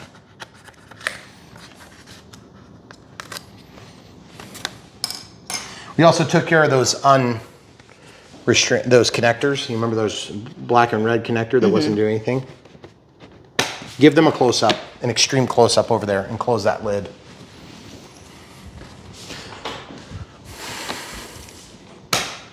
Okay?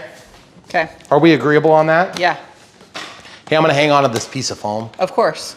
just in case. I would expect nothing less. Okay, so guys, running out of listen. those. The flaps were about to get set up, and then we flipped it over to glue the thing because we're thinking about the flaps and how annoyed we are that they didn't work perfectly. Now we're gonna jump back into it, okay? Why flaps? Because we gotta get the flaps set up at some point, right? That's part of the setup. In order to set them up, Right. let's look at this. So you got 3 positions. There's 3 positions I don't know how far they're gonna drive, but it's not attached yet. Why did they not move? That's kind of weird. System setup, disconnect RF. Channel assign? Oh, it's not attached to 6. What the heck is NA? No. That I want to disassociate.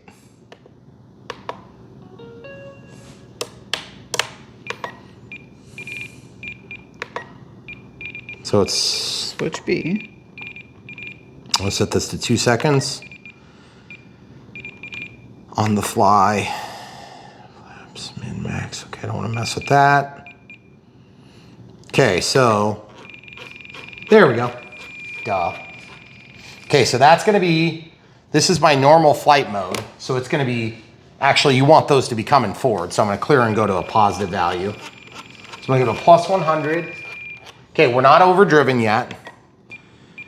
All right, so when we go to the neutrals, and then we're going to go to the landing setting, we're going to go to negative value. So now we at least know what direction we're going. So this should pull these down into the home position right here, okay? So then that should push them out to the neutral position. So we're in the center now. So we got to put these on right now. Do they tell us in the manual where they expect us to put them? Let's see. I don't know. I don't know if they do. They probably won't, I bet. Oh, this is so annoying. I don't even want to have to do this. There Ball are head. flaps. Flaps are on the outside. Outside, outside, outside. So it's on the outside on all of them. Okay. Well, that makes that easy. Okay, so first things first, run these a couple of turns. Run them a couple of turns. Make it easy on myself. Were those all the same length? Yeah, they're all the same length. Okay. Okay, so then same thing here. Hold on to this. 1, 2, 3, 4. 1, 2, 3. And then check for length. Make sure they're about the same. This one needs to go in just a little bit. 1, 2. I want these ones to be real similar when we start because they should be about the same. One more half turn. Okay. So now let's see. So we just line them up. And we're close and a little bit more on this one. One more half turn. And then as you can see, we've got, yep, that's, yeah, I think I actually went over shot 1. There we go. So I'd rather defer to having them. That's really dang close. Okay, so that's a good starting point. Now we need to snap these on here at some point. So it doesn't really. Wait, you have to do that. Huh? Are you going to snap them on first or put them in the hole first? Well, you're right. I do have to put them in the hole first. Thank you for catching that. So I'm going to slide these in. I'm going to twist them around. And then that's going to put me, I'm in the neutral, I'm in the middle setting. So this is going to be a real pain in the neck. See that? So I got to go to the landing setting where they're going to be all the way out or most of the way out. And there's a couple different ways to actually snap these on. You can use needle nose pliers or you can use a proper ball link tool. A ball link tool might be kind of nice on this application, but I don't even know if it'll fit in there. Does that look like enough? I think we need to overdrive those a little bit. Okay. So I'm gonna walk out of this menu. I'm gonna scroll back up to servo setup, travel, oops, travel. So for flaps, I'm gonna go to the neutral setting so I can adjust both. I'm gonna go up to 150 and then I'll back it off to like 145. We'll see how much throw we have now. Okay, so we're just hitting the foam here. That's gonna reach out further, which will make it a little easier for us to do this. Now I can always back that off in the menu, but I would say I wanna try to get that same on both sides. And yes, they painted that ball link. So when you slide them on, then the paint comes off, okay? So that's way down there. I don't know if that's really appropriate on this model, but we'll find out. Same thing here. Slide it into the hole, kind of give it a little bit of work back and forth, twist it. I don't like that. You see my problem? No, now we're good. Now we're good. Okay. Okay. So I'm gonna open this all the way up. Can you go to the neutral setting on flaps, please? Switch B, go to the middle. Thank you. Now go back out to the landing. Perfect. Now, I'm gonna just like go by eyeball and I'm just gonna push this on without a tool. Ow. I went too far. Show the people. Too far? Show the people. See what I did? That happens sometimes when you try to do a ball link without the proper tool. See how it's too far? Oh. I pulled it back into the correct position. You want to watch for that, folks. Okay, so now, take off flaps. Okay, this is where you don't want to overdrive your servos, okay? So I'm gonna come over here so they can see both at the same time. So I'm gonna go down to flap system. Regular flight mode, you see this number, 100? I wanna back it off quite a bit, okay? And then I'm gonna walk it into the home position. So you see it's not totally collapsed. Now watch this. I can close it all the way down. So remember, that's 81%. So I'm gonna go to like 70. Okay, so you see how this one is flush and this one's popped up? That's probably because we're running into the bottom of the stroke. How do we confirm my theory? We're gonna make that 70 higher number. No, it's still dropping. So we're gonna go to 80. Okay. Yeah, see, this one's pulling down further. So what I have to do is I have to make this one agree with that one because we're all the way maxed out. No? Problem is you're gonna burn out your servos if you're pulling them that tight, I think. How do you know? Look at this. Show them from above. Watch when it comes into home position. You see how it's bending that? I'm gonna take that 100, I'm gonna back it off until that bend stops. You see that bend stopping? See how it's straight now? That's at 75. So remember, 75 relative to the 145 on the negative sweep, okay? So we're plus 145, minus 145. Spectrum would start out with plus 100, minus 100, or vice versa, whichever way you wanna look at it. So then this is relative to the end of your throw. Okay, so now that means that this one's poking down just a little bit, and I don't like that, but I also don't wanna overdrive it and damage the servo, because these things are gonna be hot when they're in that parked home position, okay? Because otherwise that motor is gonna be trying to get it to the home position and it won't be able to do it. It'll get hot and it'll melt. It'll actually burn, okay? Yeah. So take off flaps, landing flaps. The deployment looks really even. It looks even. otherwise. So now what I'm gonna do is I'm gonna acknowledge that 75. Then I'm gonna come over here and I'm gonna do this. I'm gonna back this down a little bit. So takeoff flaps are gonna be, let's do 30. So there's your takeoff flaps and there's your barn door landing flaps, okay? So we're gonna see if we need it. We might not need that much deflection. It may be overkill, and that's fine if we find out that's true. But this is something you have to do at this stage, okay? So we got takeoff flaps, and then we have the barn door landing flaps. I actually have no problem with the deployment on the landing flaps, but I do feel like I wanna try to get them the same in the parked condition, which means I need to make this one pop out just a hair. So I'm gonna go to full landing, I'm gonna pop it off, and I'm gonna shoot it out. I don't know how many turns, but that's where these tools come in handy, because I can pop that sucker right off of there, okay? Like that, and then I can take this thing, I can walk it back, okay? And then I can just lift this up. Now I wanna shoot it out that way. So there's 1/2 turn, there's 1 full turn. That's probably what I need, okay? So now I'm gonna go to landing, whoops. And then I can take this, slide it back down, and then press it on. Use this thing or you might break your stuff. Okay. So now let's see what we look like for deployment. We look really even there. Okay, now show the people. I'm down. I'm not totally down. And so I don't like that. It's gonna make the plane fly a little bit faster. That's fine. I'm gonna actually take off and go in 1/2 a turn. I overshot, I think. Don't you? I think 1/2 will be fine. Yeah. Might be between the two, really. You're right, it might be. That's totally true. So I'm gonna actually bring it back 1/2, right? So I wanna, Go in half, yeah. so I'm gonna go in 1/2 a turn, okay. Sorry, gets a little confusing on some of these steps. So now guys, this is the devil's in the detail kind of work that's gonna give you the best possible outcome. And here on Brian Phillips RC, we don't just pretend to give advice, we actually do it. And when we give advice, we have reasons for what we say. Sometimes it's subjective stuff that is really kind of up to you to decide. And other times it's substantive and very, very critically important.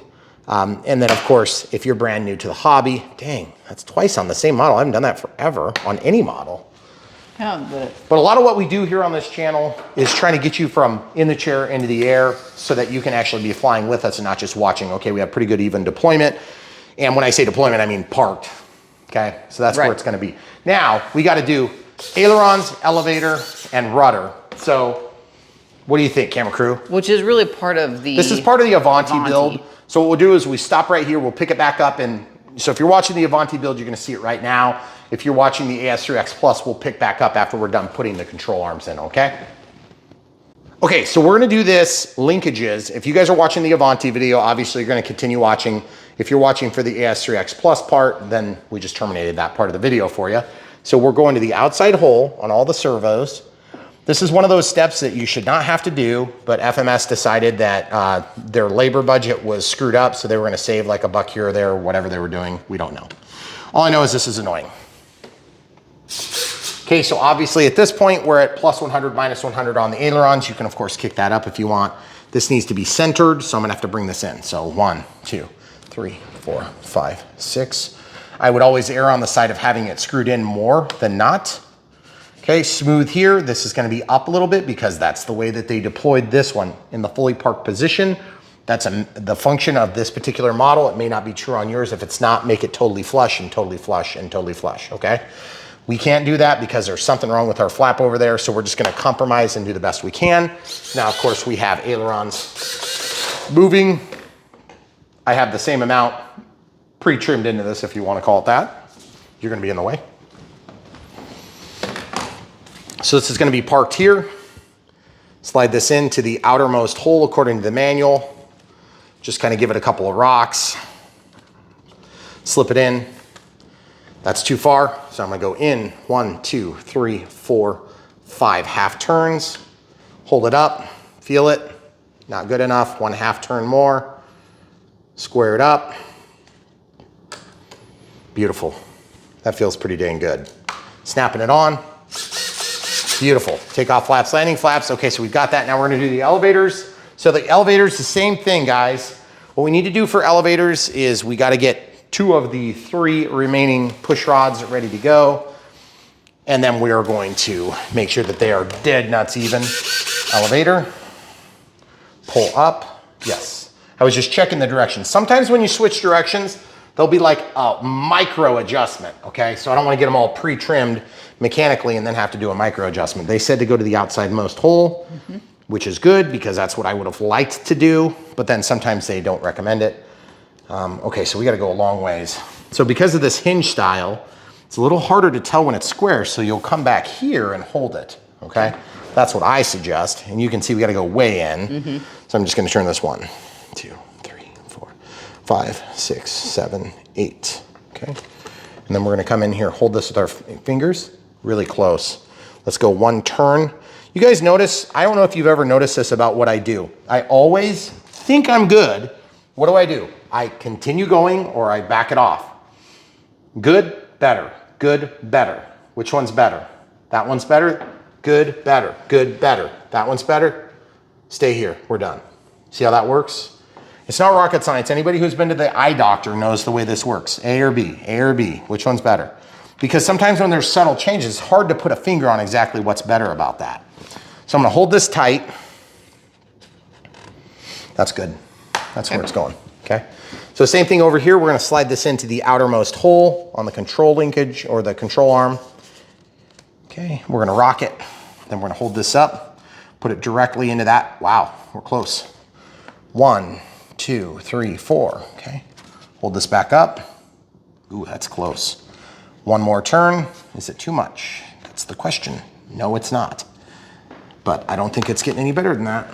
So, elevator. This one's too far down. I need to come out half a turn. Think so? Half a turn. Okay. Yep. What do you mean, think so? I don't know, it looks really close, but. Nope. This is why I'm the perfectionist. Seriously. Okay. In. Or did I want to go out? Dang it. Yep, I wanted to go out, sorry guys. So there's 1/2 turn out, 1/2 turn is what I intended to do in the first place. Square it, and then check it. Show the people now. This is what you're concentrating on, here and here. So it looks pretty perfect to me. Yeah. Okay, very good. Roll left, roll right. Okay, beautiful. So now we need to do the rudder, so I'm gonna flip the plane upright so that we can get to it easier. It does just barely clear the counter, just so you know. The Avanti, love it or hate it. I think it's a pretty sweet looking plane myself. It's a sport jet. Some people are not huge on sport jets. I would have been one of those people until I started flying a few of them, and they're really fun, okay? So we've done a bunch of sport jets over the years. Got nothing bad to say about them. Do I prefer a jet like an F-16 or an F-15 or an F-18 or an F-22? Yeah, probably, actually. But the thing is, these jets tend to fly a lot easier. And so for that reason, there's definitely a place in my heart for these, okay? And if you're brand new to the hobby, this is not for you. If you're thinking about getting one and you have a hobby shop suggesting you buy this, run the other direction until you can find somebody who's not full of crap. Yeah.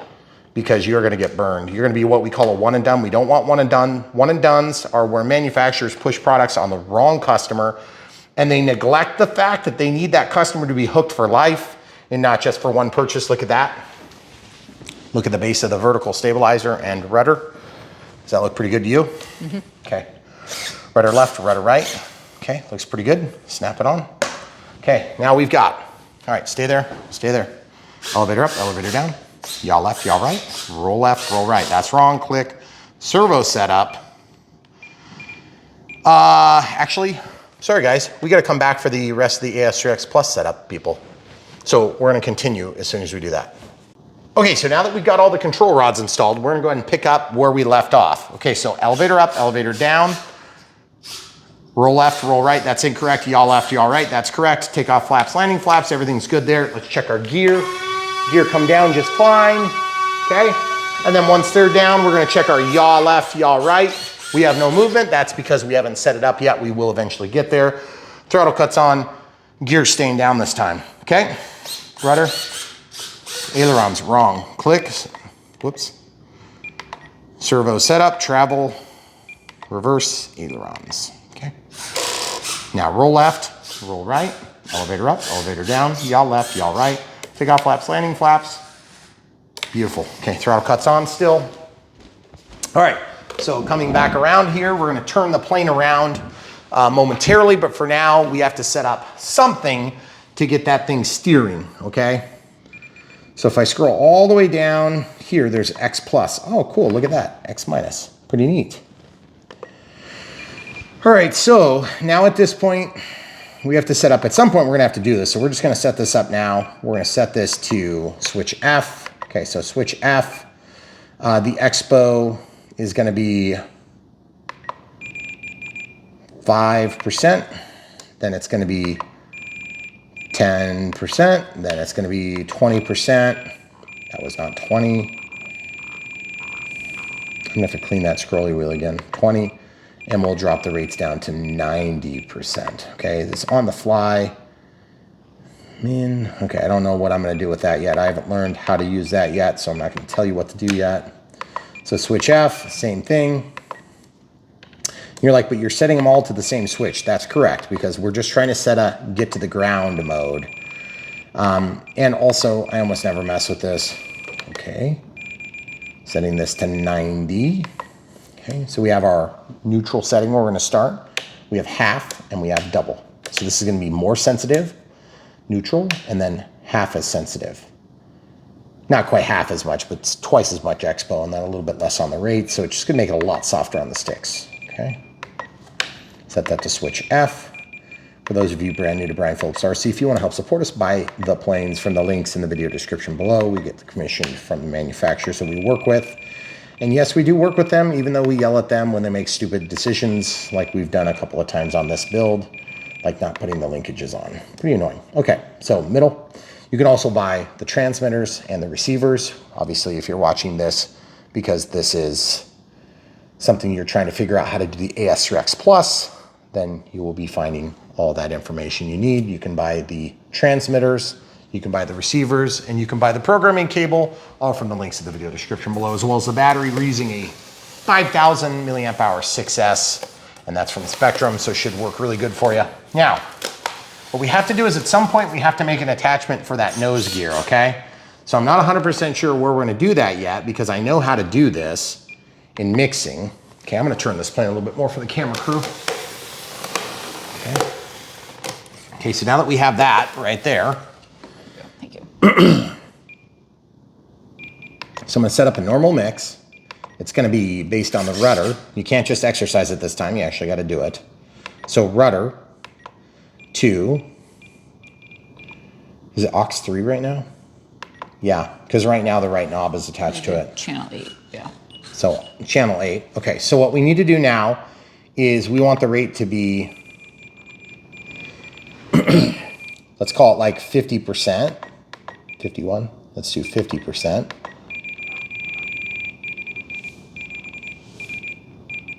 And you know what's kind of funny? You could set that for like when the landing flaps are on, you would actually have it less. Oh, really? Yeah, because you could tie that to the switch. So I'm not sure exactly how much you want to do, but now when I move my rudder, that should move.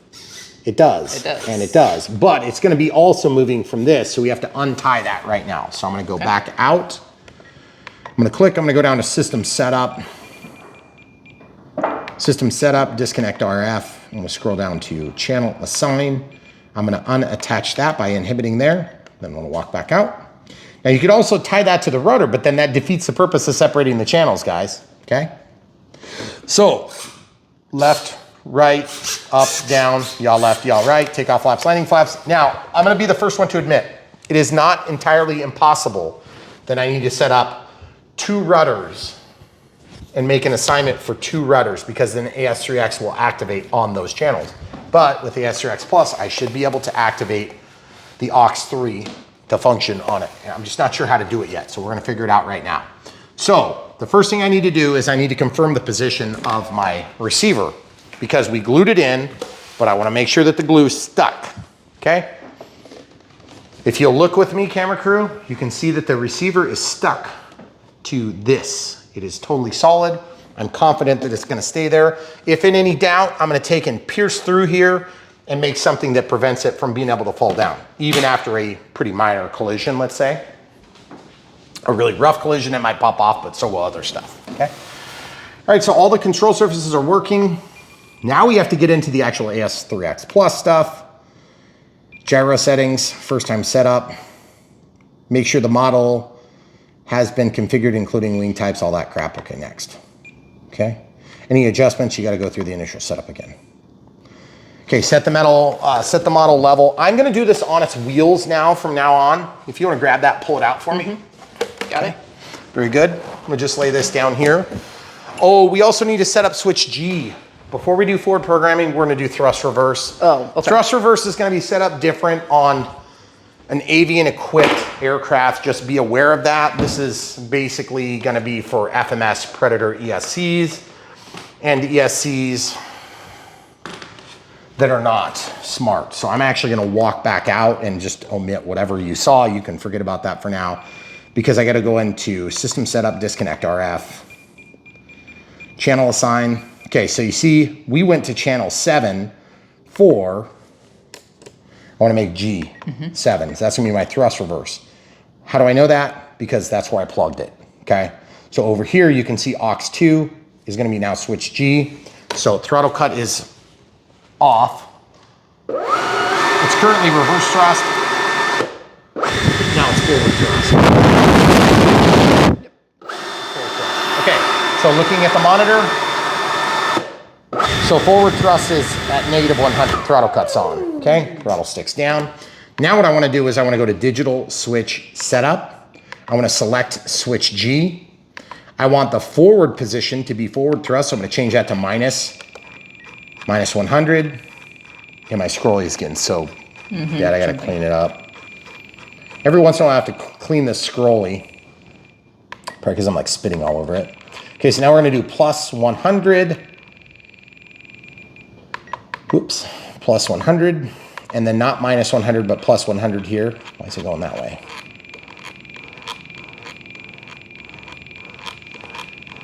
So no, you can't just reverse this switch, and I'll explain why. Okay, so now we've got reverse thrust and reverse thrust, not pilot fatigue, but we're gonna set up a pilot fatigue since the prop is in the middle of this. It's an EDF, an electric ducted fan, which is protected, so you can actually go to that reverse thrust and not get your dingling cut off or hand or whatever it is. Okay, so now we're gonna go to mixing. We're gonna set up another mix. This one's gonna be normal. It's gonna be, throttle cut is on, by the way. It's gonna be throttle to, is it throttle to throttle? No, I usually set it to switch G to throttle. I can't exercise it, dang it. Where is it? I go this way, don't I? I'm just looking for switch G.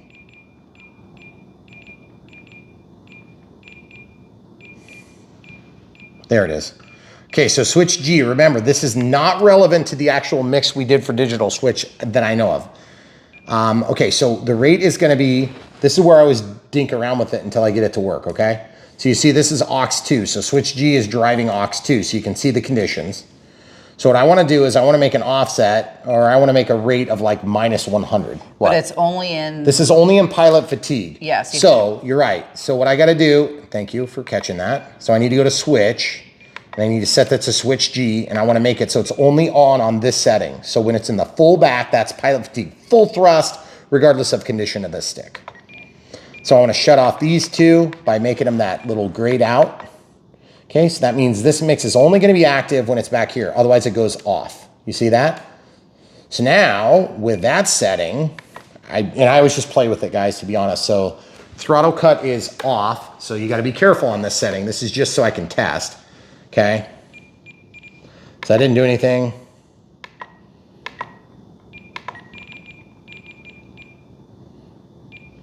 I didn't do anything. That didn't do anything.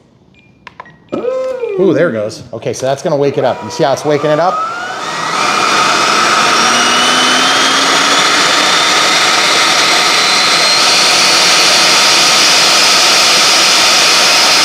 Throttle cuts on, okay? So that's really loud, it hurts my ear holes, okay? So now just to be clear, when throttle cuts on, nothing happens, okay? It's still safe. When you're in this, nothing happens. It's just controllable thrust reverse.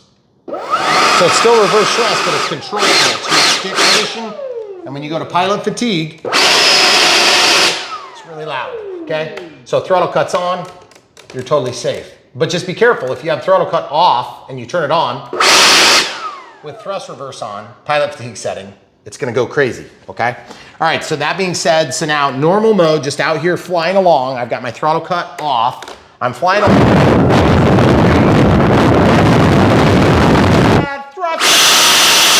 Okay? You don't see that. So I'm gonna show you why. Throttle cut's back on. So I'm gonna go back to that mix. Mixing. Okay, so I gotta put this switch to that condition, and I think I'm gonna just reluctantly, I'm gonna have to turn this on, okay?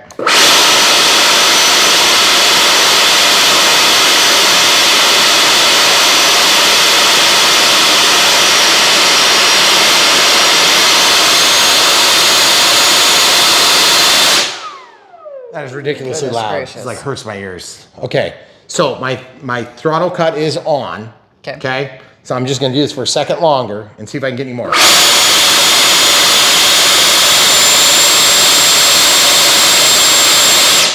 Yeah, that hurts my ears. Is there a point where it just like blows Up in a million pieces? Probably. Okay. But anyway, so that's what we did. So guys, throttle cut's on all the way here. So minus 50 for the offset. You might be able to get a little bit more, but I think that's plenty good. So the idea being is you come into land, you're doing all this stuff, you're getting flap set, blah, blah, blah, all that stuff's happening, and then boom. So here's the other thing you can do. You can set up now, combo switch setup, where you could do a relationship between two switches to make another function only available during that mode, okay? I'm not doing that today because I don't need it, okay? Okay, so now forward programming. It's time, guys. The moment you've been waiting for. I hope it's not hard. First time setup. Next. Next. Continue, it's level. Set the model on its nose and press continue. Okay, so camera crew is probably gonna have to press continue on this one because it's so big. Remember, we have a plastic nose, but it's clipped on, so you gotta be a little bit careful. Okay, go ahead and click it. So that's how it is. 7. So you can tell how it is. By the way, spring-loaded oleo is soft on the nose gear. Nice. The mains are like way dampened. What the heck? Look at that. Oh yeah, they are. Look at that. Why are they? They need to be worked? I don't know. I guess we'll find out. I'm gonna just watch it bounce off the runway the first time, and then I'll say, thanks, FMS. Okay. All right, so we're good there. Continue. Gain channel is set. This is where we have to now make an assignment. We didn't actually make an assignment. Right. Ugh. Okay, so gain channel, we're gonna have to set that. So yeah, dang it, it's gonna make me set something. So we'll go back down to system setup, disconnect RF, channel assign. Okay, this is where it would have been, but we're using that. So we can go to an unpluggable channel now, except I don't wanna use that, so I'm gonna omit that. And I'm gonna omit that because I'm not using it, okay? So I can go up to 11 if I want. Why would you not just go to 9? Well, I can go to 9, I guess. Okay. It doesn't really matter, but I'm just gonna go to 11 because I'm not using it for anything. So I've got the right knob now set there. Then if I wanted to use my sliders for something, I could later. Okay. Okay? That's fine. There's not like a perfect rationalization for this, okay? So forward programming, gyro setting, first time setup. I still haven't made it all the way through. That's already should be set. So set it level, continue, set it on nose, continue. You guys notice this moral of the story is the first time setup is kind of a pain if you don't get it all right the first time. Okay, looks good to me. Back on your mains. Okay, orientation 7, gain channel select. Now we know we want to go to 11. So I'm going to go to the, there we go. Is it aux 11, right? No, it was channel 11. It said right knob. You scrolled past it. Go up. Channel 11, aux. Okay. That doesn't sound right. Whatever, we're gonna apply. It's gonna reboot. I've got a hold of the tailpipe just in case things start to go crazy. Okay, so we'll click. It's rebooted. One dance. That's AS3X. Now, gyro settings. Let's walk out. Elevator up, elevator down. Roll left, roll right. Yaw left, yaw right. And we have yaw left, yaw right on there. Yep, everything's working. Throttle cuts on. Thrust reverse is all set. We're in forward thrust. We were in pilot fatigue. Whoops. Oh. Okay, you can also do a check and balance at the beginning of a startup and check for that. Okay, so we're gonna go back into forward programming. Gyro settings, first time safe setup. First time safe setup. Okay, FM channel. We want to set it to D. AS3X mode. Safe mode. See how it's aux 1 D? So I exercised it and it found it. AS3X mode. Continue. Safe mode. AS3X. See how it's not changing? Hit back. F mode setup. Flight mode channel. See how it says G? That's not changing. Because aux 1 is not D. Evidently not. Aux 1 is flaps. Hold on a second. Let's talk about this. Safe mode. Are you sure? AS3X mode. We plugged flaps into 6. So we plug flaps into 6? Mm-hmm. Is that the way we normally do it? Yes. Okay. Then G, we happen to be on aux 2, but that's a pluggable. Yeah, because that's the thrust reverse. So we need to pick one that's way up high because we don't normally use this channel. Right. That's right. Okay, so we got to walk back out, guys. We'll just set it and it's not going to work. I already know it's not going to work. Okay, so watch this. We're going to walk all the way out. We're going to go back down to channel. System setup. Disconnect RF. Channel assign. Okay, now we're going to pick one of these obscure channels up here. So we're going to assign to D or flight mode. Boom. There it is. Okay. Okay? Because we already assigned flight mode to D in the F mode setup, right? Okay. Walking back out, reassign, we'll reattach to the RF. Click. Scroll down to forward programming. Gyro settings. F mode setup. AS3X mode. It's not D. It is, where is that thing? I mean, it is technically switch D, but it's not on aux 1. Okay, so the FM channel, there she blows. Hold on, Now I'm watch getting this. I'm getting a glare. Oh, okay, how about There, now? yep. Now it's changing. Okay, so we want AS3X active is gonna be off on this. It's gonna be on that, it's gonna be on that. So now we can go back through first time save setup and we can go into FM mode. It's already set. It just acknowledges it and populates that menu. We can continue. Flight mode 1, flight mode 3. We wanna be in 3 for safe. Next, next. Okay, so let's do this. Okay, so it evidently has some roll to it and some pitch. I don't trust it.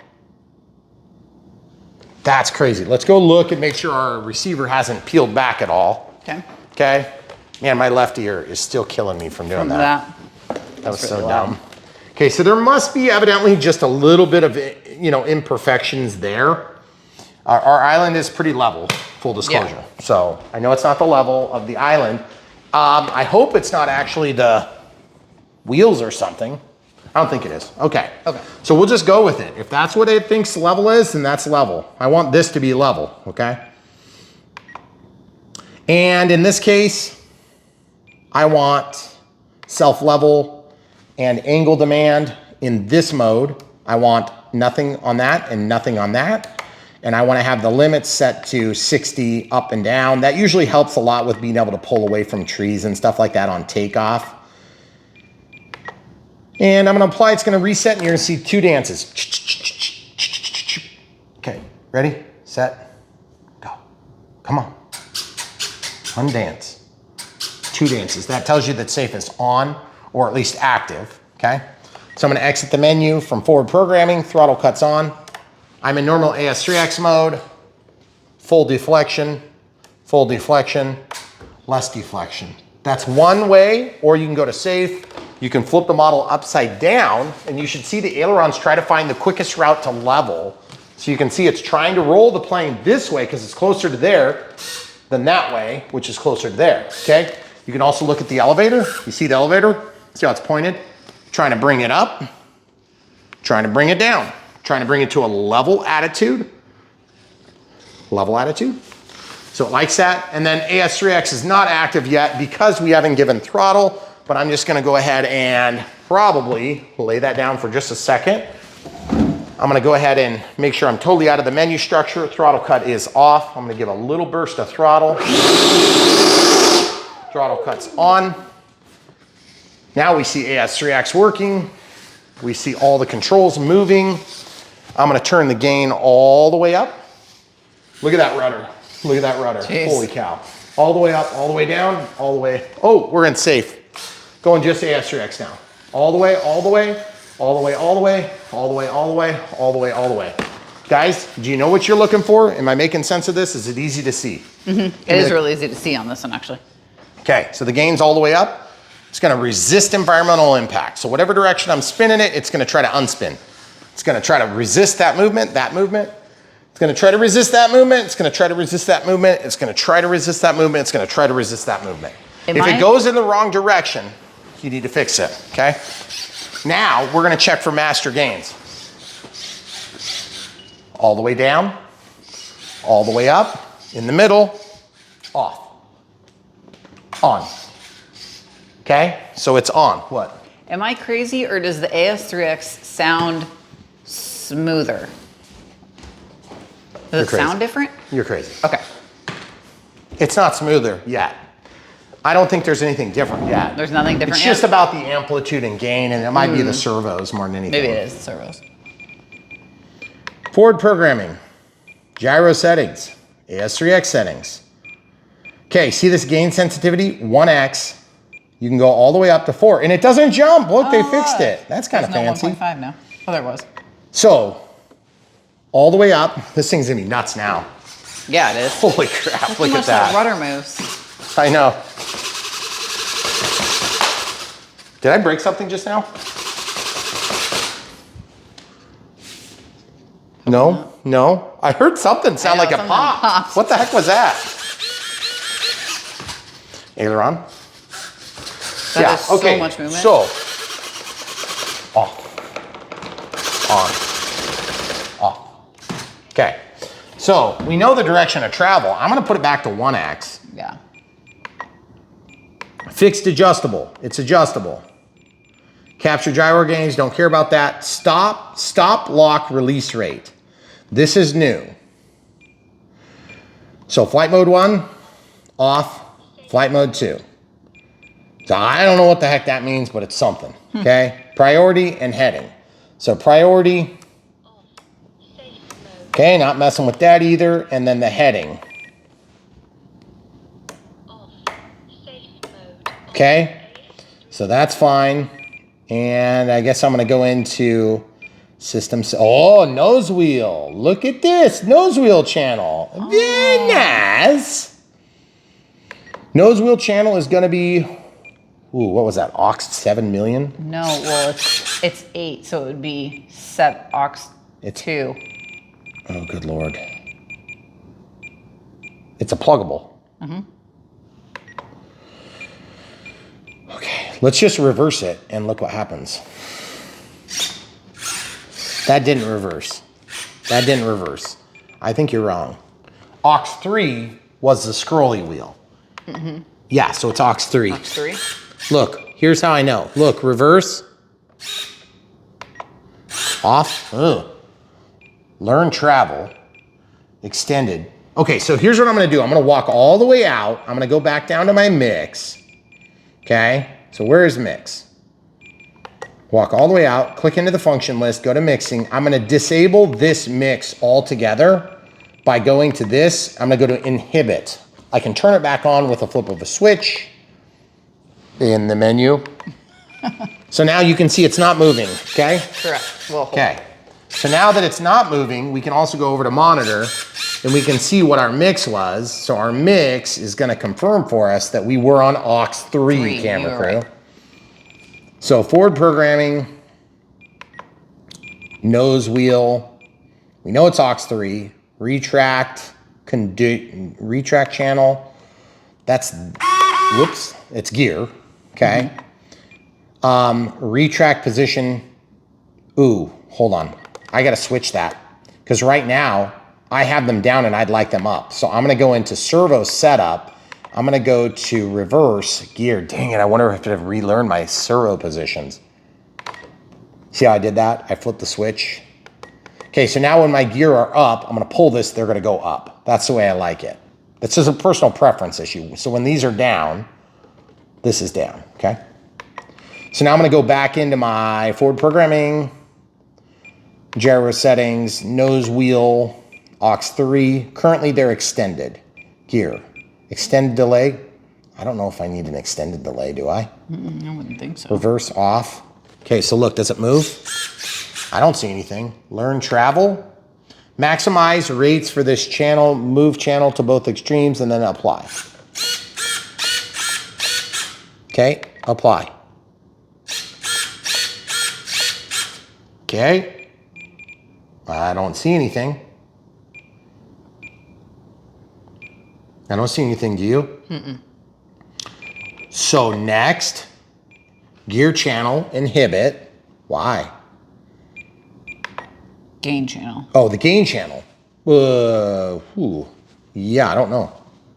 Aux 6, I guess, still.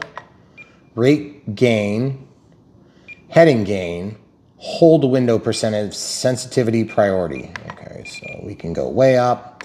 We'll just go 2 times. Okay, so we'll walk back. It's definitely aux 3, right? Yeah. I don't see any movement at all, though. No, I don't either. You know what? That's probably because we still need the mix. This is just going to be the stabilizer acting. Look at it moving. Is it moving? Gains all the way up. Is it moving? No. Just put your hand on it and feel it. Do you feel it moving? No. Okay, then it's probably not moving. Okay, so then I'm gonna learn travel again, maximize rates for this channel, move channel to both extremes, then apply for record. Okay, learn travel. I'm assuming I've done that right. I'm gonna actually change well, let's go next. Rate gain. Let's go 50. Heading hold, 10%. Nah, I don't see that. I'm gonna leave that at 0 because I don't know that that's what I want. Okay, so I'm walking out, system setup, relearn servo settings, apply, complete. Still don't see any movement. So I'm wondering what I did wrong. I know that it actually was working, but now definitely it's doing stuff to the rudder. I wonder if I need to go into the mix and make a mix still. That seems counterintuitive, doesn't it? I'm just gonna turn it on. Okay. Uh-oh, look, now it's definitely No, it's not working. Okay, so let's go back in to mixing. Let's go back to, okay, wait, let's go back to forward programming. Let's go back to gyro settings and let's go to nose wheel now. Let's learn the travel now. There you go. Okay, now watch this. All the way up. Is it moving? Doesn't look like it's moving. That's me. Yep. Here, go ahead and move it. Do you feel it? You gotta, okay. No. So, come back over here. So if I reverse this, that's not reversing it. So it's definitely aux 6, right? Oh, wait, that's not aux 6. That's No, the gain. channel. So I think what I want to do is I want to have this 4X just to see if, I mean, you'll definitely be able to see it move. Does it put stabilization on the nose wheel? Yeah, that's the whole point. Oh. And I don't know if I care about the retract channel. Let's inhibit that. Let's inhibit that. Because we don't care about the extended versus not extended. But will it retract still if it's not on? That doesn't have anything to do with the retract. Okay. Gear, retracted, extended. Okay? We're at 15%. Better. Okay. So I don't know why it's not working. It's definitely moving. I just don't see it make any move here. I wonder if it's a throttle, like do I give throttle? Oh, it's the throttle cut is automatically built into this. Okay, so we're gonna walk out. We're gonna go to flight mode setup and just verify we don't have anything missing here. That's all correct. Okay. System setup, relearn orientation. Let's double check orientation. No. Gain channel, safe panic mode setup, hand launch assist, and utilities. Nope. Gyro response test. While in this page, heading gains are maximized to help. Okay. So you can definitely see really good. That looks so funny. Yeah. You definitely cannot see that tail. That is definitely not working. Okay, so I'm gonna go ahead and come out of that. Enhanced F modes. F mode 3. Is that what we want? That's just what you're in right now, right? No. That's enable F modes. Oh, there's 3 F modes. I don't think I've missed anything here. So I'm gonna have to do a little bit of research and come back on this. So stay tuned, guys. We'll get it figured out. All right, so we're back. Couple things. We learned you do need to have the mix active, okay? So real quick refresher, okay? We've been working at this for a little bit. So during mixing, I did change one thing. I went to mixing. I changed this to 100% on either side, and I have it on, okay? So that's rudder mixed to aux 3. You need to make sure that that is not one of the primary control flight surfaces, okay? So that can't be like rudder, okay? So don't set up a dual rudder or you're not gonna have anything different happening on it. It's just gonna be AS3X, okay? So then the second thing is when you go into forward programming, I ran into a glitch. Okay, I'm gonna show you what the glitch was. I'm not gonna demonstrate it because I don't wanna get into the glitch again. It was a real pain to get fixed. Nose wheel, it kept trying to latch onto gear here. So don't highlight that. Once you get it right, just leave it aux 3 or whatever you set it to, okay? I have my gain channel also set to maximize the output for testing. Gear retract is going to disable the stabilizer when that thing is parked up in the bay, okay? Believe it or not, it takes about 5 seconds for these things to actuate, okay? So currently it says they're extended. When you flip them, it should update that to retracted. Let's count. 1, 2, 3, 4, 5, 6, and I was counting pretty quick, so let's just say 5 or 6 seconds. We could probably go to 6 and be safe, okay? So that means it's gonna start that function after 6 seconds of deployment, right? So it just knows that. Then you learn the travel by moving it both ways and then leaving it neutral and accepting. Now, if you were to reverse this at this point, it would probably work. But what I'm gonna do is I'm gonna go next. This has to be turned more than 0. It was at 0. Watch what happens when this is at 100%. Watch this. Watch that nose wheel. Resisting, resisting, resisting, resisting. And you'll notice, watch this. Nothing. Nothing. Oh, yeah, I can see. Because we're just dealing with that thing right here. Nice. Okay? So it's good to be able to see that. Also, see this knob? Watch this. This is going to be harder to demonstrate because it's a left-right. See how it's down? There's nothing. Mm-hmm. Hun, turn that knob. Turn the right knob for me. All the way up. All the way up. All the way down. All the way down. All the way up. All the way Flip up. the AS3X D switch off. Flip it to safe. Flip it back to AS3X. AS3X. Okay? So as you can see, it is functioning as a property of AS3X now. Okay? I have it at 2x gain with 100% factor of rate gain, and then the heading gain is gonna basically kind of lock it in the position it's going, and it's gonna delatch. I don't know how much percentage basis we want on that. We have to play with it, okay? But aux 6 is definitely gonna be attached to our main gain, okay? So it's gonna be a function of whatever our main gain is plus an additional X amount, okay? And I'll try to go a little higher then. How about that? That's good. So 2x and the priority is 180. I haven't played with that. You could also go to 4x and it's gonna be a function of that times more. Okay, so now watch. Now it's gonna be like super intense, but I'm gonna turn it all the way up. And as you can see, it's pretty intense. So I'm gonna put this back to 2x and I'm gonna leave that at 100, okay? So I'm gonna walk out. Tip up a little bit. It might be a little bit too much, but we're gonna walk back out. And what happened is in my nose wheel setup, it tried to latch onto gear here because I must have accidentally functioned it when I was in this menu. The lighting is terrible for this, isn't it? So, because I'm under the wing, let's move over a little bit.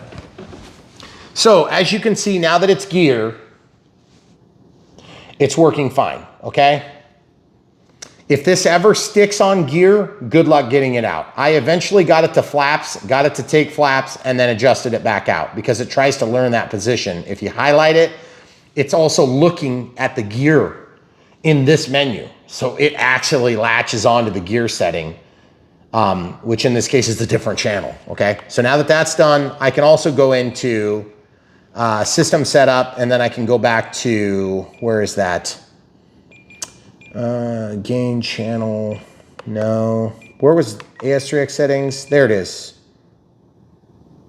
Where's the test menu? Where was that? Yeah, that's weird. I thought it was in there. Gyro settings, system setup. What the heck? It's not under safe. F mode setup, no. Nose wheel, no. Aux, did it disappear? What's other settings? No, no. Where did that go? I hate it when features disappear. That's so frustrating. You're trying to teach people how to use stuff and then stuff just disappears. It's bizarre. Okay, so system setup, it's got to be under this. Reload servo settings, gain channel, save panic, hand launch. Yeah, it's not there. Is it under AS3X settings? Where did it go? I don't understand. This is so bizarre because they had the setup. Well, whatever. Okay, so we're going to reboot everything and see if everything works. This is one thing you got to do once in a while. Throttle cuts on. My gain is set to about 50%. We're in AS3X mode. We're going to reboot this thing, make sure everything still works because this is the first time I've utilized this system, okay? So we're going to go ahead and unplug this, not AS3X, but AS3X Plus, okay? So I want to show you one other thing you can do. I'm not going to do it because I don't need it on this plane, but it's really cool because now we can have access to it, which is really nice. Okay, so we're going to reboot. Let everything come up to speed like normal. We're going to leave it on the plane stand just so it's easy to demo this. One dance, two dances. Also, you'll notice that my nose wheel is already working, but none of the rest of the stuff is because we haven't throttled yet. So the nose wheel gain works right away. If it's off, it's not working. So that's good to know. So it's a little different function, okay? So now we can go into, I want to see if this woke up. Forward programming, gyro settings, system settings. Yeah, I don't see it. Save panic mode setup. Nope, don't see it. Orientation. Nope, don't see it. Gain channel select. Don't see it. But this is one thing I wanted to show you. See all these gain channels you can set up? So you can actually have multiple gain channels now, which is totally weird. Okay, and then you can also go to aux output settings, aux output wizard. This will guide you through setting up a custom control surface, selecting the source channel from this output. Okay, so the source channel would be, you know, something like, let's say it was your rudder. You know, you could set it to aux 3 or you could set it to whatever the standard setting is. But what you do is you set it to that source channel and then you can make that control other stuff. Now, I'm not going to do anything in that yet, but that might be kind of nice for like canards or some other weird surface that is unusual on a plane. Oh. So I don't know exactly how I'm going to use that in the future, but it's pretty cool that we have access to that now. And I really don't understand because we had that thing that restore from backup, save to backup. So frustrating. Because I swear that was in there, wasn't it? Yeah, because we tested it. And see, here's your gains, which have fixed numbers, but they're supposed to be fixed adjustable. Yeah, they're all adjustable. They're off, and then they're adjustable. Okay, so we're good there. I don't understand. Where did it go? I know for a fact it was in there. We already demonstrated it in the video. So stuff like, if you guys have that happen, leave it in the comments below. It's pretty annoying. Also, because you have like unlimited channels, you can set up a panic button really easy without giving up a channel, which is super cool actually. So I don't generally set up panic buttons, but if you wanted to set up panic, you could set it to like switch I or something like that. I've always thought it was kind of hard to get to switch I myself. And then aux output, other settings. Yeah, definitely don't see it anywhere. It's so weird. All right, but the good news is now we can also jump into telemetry. We can make sure that we have volts. We don't want alarms for that. Obviously, it's not a 1S LiPo, it's a 6S LiPo, okay? And we don't want any warnings there necessarily, but I do want that on there. RPMs I don't care about. Vario, I don't want the Vario. So I'm actually just gonna, I mean, I can leave it on. And if you really wanted it, you could turn it to like switch C or something like that by just highlighting this and turning it to switch C. But in this case, I'm actually just going to inhibit the display because it's a waste of space on this. I don't need it yet. The altitude might be kind of handy, except if we accidentally show it. You can have an alarm if you would accidentally, you know, go past 400 feet. For volts, you want a low battery warning though, right? Or are you just going to watch your... See, it went to 7. Gotta love it. Okay, so yeah, you can set this and then the alarm would be probably a voice. Not at max though, but at min. Oh yeah, you're right. Good point. Thank you, camera crew. So we'll go voice. And then what we have to do is we have to figure out what we feel like is a suitable alarm-worthy level. Right. And so in this case, if we have 6S, so let's say we want to be at 3.3 volts times 6 is going to be 19.8. That's pretty low. That's pretty low. So I would say, so let's say 3.6 times 6. We want to get a warning at 21.6.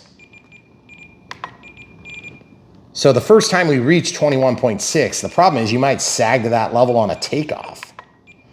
So let's hope it doesn't keep doing it. And you can do status reports and warning reports. So status reports, you can set the duration. So every like 60 seconds. And then warning reports, you would do like every 10.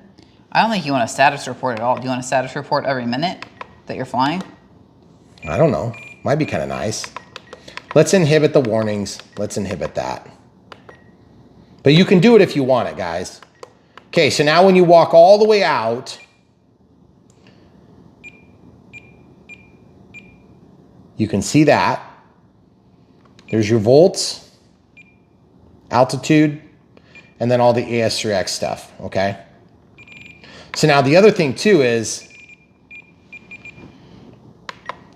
if you go into here like RPMs, why I don't care about that. Volts, I do care about. Empty. Altitude, it's kind of nice to have, but I don't want it on there. The gyroscope, I don't ever read. The reason I don't want that is because if we have a oopsiekins, we don't film it. Right. Just because then it takes that screen out of there, right? Yeah, because then it just basically doesn't show. Now, just so you guys know it exists, but I just don't want to have an oopsiekins on camera. Right. So now let's also do this. Let's go timer. Let's set the timer. Let's set it to 3 minutes. Anything over 25 is going to start it, activate it. I want it to clear with the clear button. At 1 minute, I want a voice, or wait, yeah, voice. At 20 seconds, nothing. At 10 seconds, I want a voice countdown.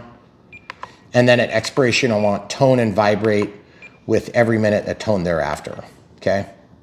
So that sets up all the settings for this plane. That also sets up the AS3X Plus.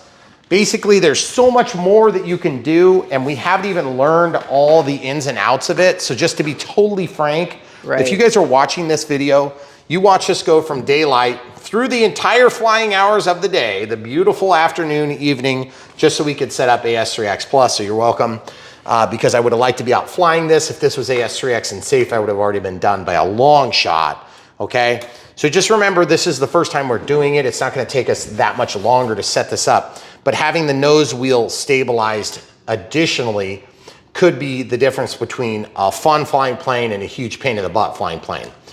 Truth is, it could also overcorrect and oscillate and cause the plane to crash too. I'm not sure what to expect. But the good news is, we're gonna go into forward programming, we're gonna make a couple of minor adjustments, or on the fly, in a pinch, I can shut it off right there, okay? One switch, that gets us back to where we go, or I can turn the gains way low and then just have it, you know, a function of that. So the idea is when you set up a new program, whether it be AS3X Safe or some other conglomeration of stabilizers, auto leveling functions, or flight controllers, you always want to make sure you give yourself an out so you can get the thing to the ground, make the necessary adjustments, and then go ahead and go back at it. So elevator up, elevator down, roll left, roll right, yaw left, yaw right. And if you'll look, we have a yaw left, we have a yaw right on our gear. We have gear function. As that's functioning, we'll go ahead and test our takeoff flaps and then our full barn door landing flaps, which are ridiculous. That's probably too much. But everything is working in the correct direction. Full stick down, off, and safe. Limited bank angles. Everything is working. We've showed you how to set up AS3X and safe. We've also showed you how to set up the nose gear. Just keep in mind, the nose gear for me felt glitchy because it tried to latch onto gear for the actual moving channel, which in our case was aux3, okay? We may have mistakenly set that wrong at the beginning, and that might have caused forward programming to kind of veer off into left field, okay? If that happens, the thing about forward programming is that you're entering into a menu that's setting values And then if you disconnect, those values are set. So when you enter back in, if you save them, okay? So if you save them and you were to de-energize the system, it's like it's probably already saved. So plug it back in, go through the full setup, make sure you relearn your positions, okay? Relearn your positions if you make a big change, okay? That's important. Also, this is a big plane, it's a fast plane, it's obviously not sub 250. If you decide to do remote ID, go for it. If you don't, I don't care, it's up to you. Fly in Frias if you want, whatever. It's up to you guys, just be good neighbors, be good representatives of the hobby as good as we can be. And remember, these things are awesome. There's a lot easier ways to make a buck than building foam airplanes, okay? So let's reward the companies when they make stuff we want. Let's reward them when they do the things that we ask them to do. They're doing all the things we're asking them to do. The only thing we need to do on this plane that we haven't done yet is mark the center of gravity. How are we doing on battery? We're getting close, but we're okay. So I've got the gear down, millimeter marked, 125 to 135. Gosh, yep. I hope I can measure that. So it's from the wing root, right? Yeah. 125 to 135 I can mark. Okay, so mark on the top to test upside down? Yep, it's gonna test upside down because of the gear. Okay, so here it is. So I'm gonna mark right here, just lining it up by eye. Okay, so there's one dent. And coming out here, I want to get it out about the same amount so it looks right. One mark, and then I'm going to go to 135. Yes. Okay, so 135, folks, lining it up. It's going to put us right on that black line, okay? So that black line may not always be exactly right. So just remember, guys, never trust a decal because the decal may be applied a little bit different. But you can usually trust a jig mark, okay? A jig mark is not the same as a decal. A jig mark would be a paint mark. That's paint, that's paint, that's decal. Okay? There is a difference. Yes, I am darkening these and opening up the mark just a little bit with this felt tip marker. They work really good. Haven't said it for a long time, but special thanks to all you guys that have sent us tools over the years. Not the least of which is that tool I was just using. So now that I have my markings, can you tell which hole I'm on? The front hole? Front hole. The front hole, it's tail heavy. The back hole, it's about, I would say, very close to perfect, as in balanced. That is a perfect place to start a beautiful new jet, okay? If you're too tail heavy to start, you may have a hard flight. I'm not saying some people like tail heavy flights, like Two Brothers loves it. I'm not big on that because I do a lot of Cobra maneuvers. But if you're into Cobra maneuvers, you're probably gonna wanna get the tail heaviness back quite a bit, and that stands to reason. When you have AS3X Plus, you have more stabilizer to use. I don't even know if I've set it up good enough. We're gonna find out. Yeah. But the truth is, that's what we do in this hobby. We take you from the package into the air, from the chair to the air. Depending on what we're talking about, that's what we do. We hope we have gotten you from the chair to the air on this and we haven't given you bad advice. Truth is, if you watch the maiden flight and we had a lot of difficulties, you'll understand there may be some more touch up to incorporate into your first setup if you're just getting into AS3X Plus, okay? Obviously the firmware update was pretty easy on the transmitter. Worst part is getting the Wi-Fi to attach, typing in passwords, which is a real pain in the neck on these things because you have to scroll them in. Avanti 90 millimeters, 18th anniversary from FMS, looks nice. It's big, reminds me a lot of the Viper, to be honest. It is an Avanti airframe. I like the Viper a lot in the 90 millimeter. It's an excellent plane. So far, if this is half as good as that, I'd be very happy with this plane.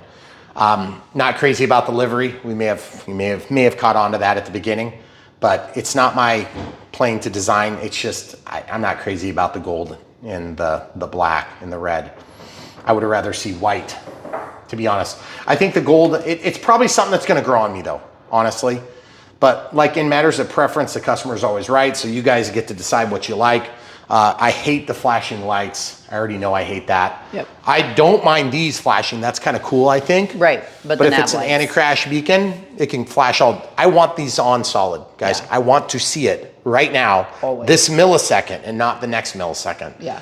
Because that might be the difference between smacking into a tree. And we've done it a number of times on FMS products. We've also done it on a lot of other branded products.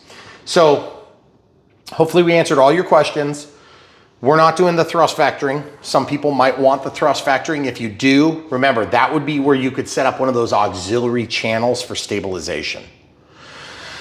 So when you use it, you could tie it to a switch where it could be on during that switch, and then you could move and the thrust would be pointed, but also stabilized at a different rate than the ailerons, elevator, and rudder, which is pretty huge. And yes, you could have already done that on a regular conventional AS3X, but now you can do it a lot easier. So just remember, there's a lot of things we can use the auxiliary functions for. Stabilization through differential thrust, maybe. That could be pretty sweet. And I can think of some other things, but I'm not gonna get into it now because canards, things like that, are just something I haven't played with a lot, so I'm not sure how it's gonna work. That being said, we hope we answered all your questions. This build went actually really smooth. Yeah, it did. 11 pieces on a jet this size is incredible. Yep. Now I get to go update a bunch of receivers. It's gonna suck bad, so wish me luck. It's actually not that bad, it's just a It's lot just of gonna them. take time. Yeah. So we'll get that done, and then going forward, we're gonna have the AS3X Plus to use, and if we don't ever separate out the nose gear, it's probably not gonna be of great assistance. But I've also heard that just the stabilization in general, even if we're just dealing with a standard 4-channel plane, is supposed to be good enough that you're like, never wanna go back. And you won't be able to go back because you're gonna have it on. Remember that, Right. guys. Once you update from the version 2.XX to 3.XX, in this case from ours was 2.48 up to 3.13, then you're not going back because there is a conversion mediator firmware change that prepares the receiver to receive the 3.13. And if you don't install that, you can't go to it. And if you do install it, then you can't go back. Yep. So let's hope it works. We have lots of other planes that haven't been updated. That's true. I could tear the receivers out. You know we do that all the time. Yeah, no. All right, guys. Also, just wanted to say oleos on these landing gear look really nice. These ones on the mains are like way like spongadelic. Like Yeah. they feel like struts. So I don't know if I just need to work those or what the deal is, but I am excited to see how this plane flies. I'm sure it's gonna perform really good because, to be honest, the Avanti is a really popular sport jet, and I don't think they're gonna give us their secondhand offerings. But from our perspective, there were a lot of hiccups in this release. And so we hope that FMS doesn't do that from now on because they might be doing it with other people. That being said, happy flying, guys. Here at Brian Phillips RC, we're all about our audience and what our audience needs and wants. And so we're gonna do our very best to deliver. We hope that the AS3X Plus was enough help to get you in the air. That doesn't mean I'm gonna do every detail because some of you are gonna go really balls deep and some of you guys are gonna be very surface level. I just need enough to get in the air. Right. We're trying to strike the balance where we show you how to do it without completely overwhelming the people that don't need it or want it. So we are trying desperately to hit that middle, okay? And we hope we accomplish that. All right, stay tuned, guys. If you're watching just the AS3X Plus and you say, hey, I wanted to see the Avanti flight, yeah, that's gonna be a maiden flight for this, or maiden flights for the Avanti 90. And if you were just watching this and you wanna see the rest of the Unbox Build radio setup, that's gonna be the Avanti, the FMS Avanti 90mm Unbox Build radio setup, which is gonna encapsulate all of the AS3X Plus steps as well, okay? So it's the first time we're gonna do a breakout like that, but that breakout will hopefully help people that just need a little bit of AS3X Plus help. And if it was choppy, we apologize. We'll do our It's best. the only way that we put could it- do both together. Yeah. So we apologize. That was my idea. If you need to blame someone, blame me. I knew you already did. And leave it in the comments so we can read about it. Yeah, it's not my fault. Yeah, definitely not the camera crew's fault. So guys, Avanti, sweet. We hope it's as good as it looks because it does look pretty good. Like I said, preference, color, whatever, take it or leave it. But I'm still happy. It is pretty gorgeous airframe, if you ask me. And there are people that don't like the Avanti, but I'm not one of them. They don't like the Draco either. Well, there's a lot of people that don't like the Draco too, but I don't know. Just, it's something, there's something about airplanes. Some people just don't like certain airplanes. Yep. I tend to like them all. Even the really, really, really ugly ones. There's a time and a place for them. So, all All right, stay tuned. So much more, literally right around the corner Yep. on Brian Phillips RC, and I got to go get them and update the software right now. So thanks for watching.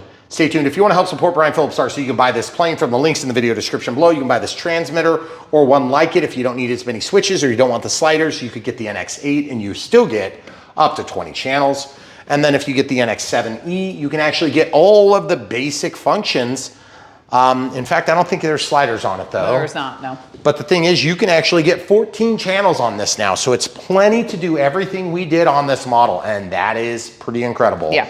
So NX6 only gets you up to 14 as well, just like the 7E, but you're not gonna have the right knob or the roller knob, they call it. It's not an R knob because it's the right side, but it's a roller knob. And if you get the NX8, you're gonna have all the features of this with the exception of the sliders, and you're gonna have the cheaper gimbal style. I don't think the Hall effects make a bit of difference, okay? Maybe they do and I just don't realize it, but I've used the 8 forever, never noticed a difference. So just my 2 cents. If you want to save a couple $100, save it on a plane, not on the transmitter. That's the truth, the whole truth and nothing but the truth. If it comes with a lanyard and a bigger battery, it's probably cheaper to buy this anyway, okay?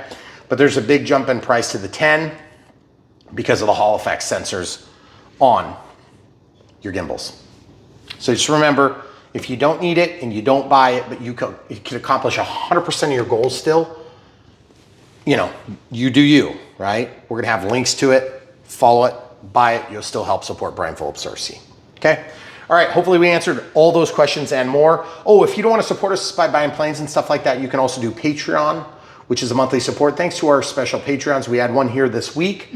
We had one that helped us line up a full-scale landing. Yes, we had a Cessna P172D that landed in that field right there on our property. It was awesome. We have video coming very soon. We hope you guys have already seen it actually by now. Yep. And then we also had another supporter that was a longtime subscriber, a couple of years deep, and he came in here, he had some family vacation, and so he just stopped. And so that was cool. And this stuff happens all the time. So we appreciate you guys. It's very real. Just remember, just because you're watching this on a screen someday doesn't mean you couldn't be out here flying on a runway. Okay, it happens all the time actually. So hit us up if you're curious. That's more of an email thing probably, guys, just so you know, or hit us up on Patreon. Oh, if you want to support us in other ways, we also have YouTube Super Thanks, which is one-time donations. YouTube keeps 30% of that. And then YouTube members, that's a monthly support thing. They also keep 30% of that. Patreon keeps like 18% on average, or some, like if you're overseas, it's worse. If you're domestic, it's a little bit better. Yep. But just figure on about 18%. And then PayPal, friends and family, that's just like straight up, whatever it is. So whatever meets your fancy, if you insist on it, we still think the best way to do it is to just buy amazing aircraft that you love. And if you hate this one, don't buy this one, buy the other one you do like. Buy the Viper. We don't care which one you buy. We just want you to be in the air, flying, and just really enjoying this hobby with us. That's what we're here to do. We're not here to just try to eat like dollars and cents off of you. Remember, it's not just about the dollars and cents, although there is, you know, value there. There is weight there. It does matter to us. But Nolan, the kid that helped us line up the full scale landing, that was huge, invaluable, okay? If that wouldn't have happened, I could have made huge mistakes. Yeah. So thanks, special thanks to Nolan, thanks to Joel for doing that. We really appreciate it. We know you're putting yourself out on the line when you do stuff like that, so thank you. And guys, it's like I said, it's not just about the dollars and cents. It's about growing the hobby. It's about enriching our lives in a way that we both and all of us can love together. So let's do it. Let's do more of it, and let's just enjoy it together. So stay tuned. So much more right around the corner. Come back for more.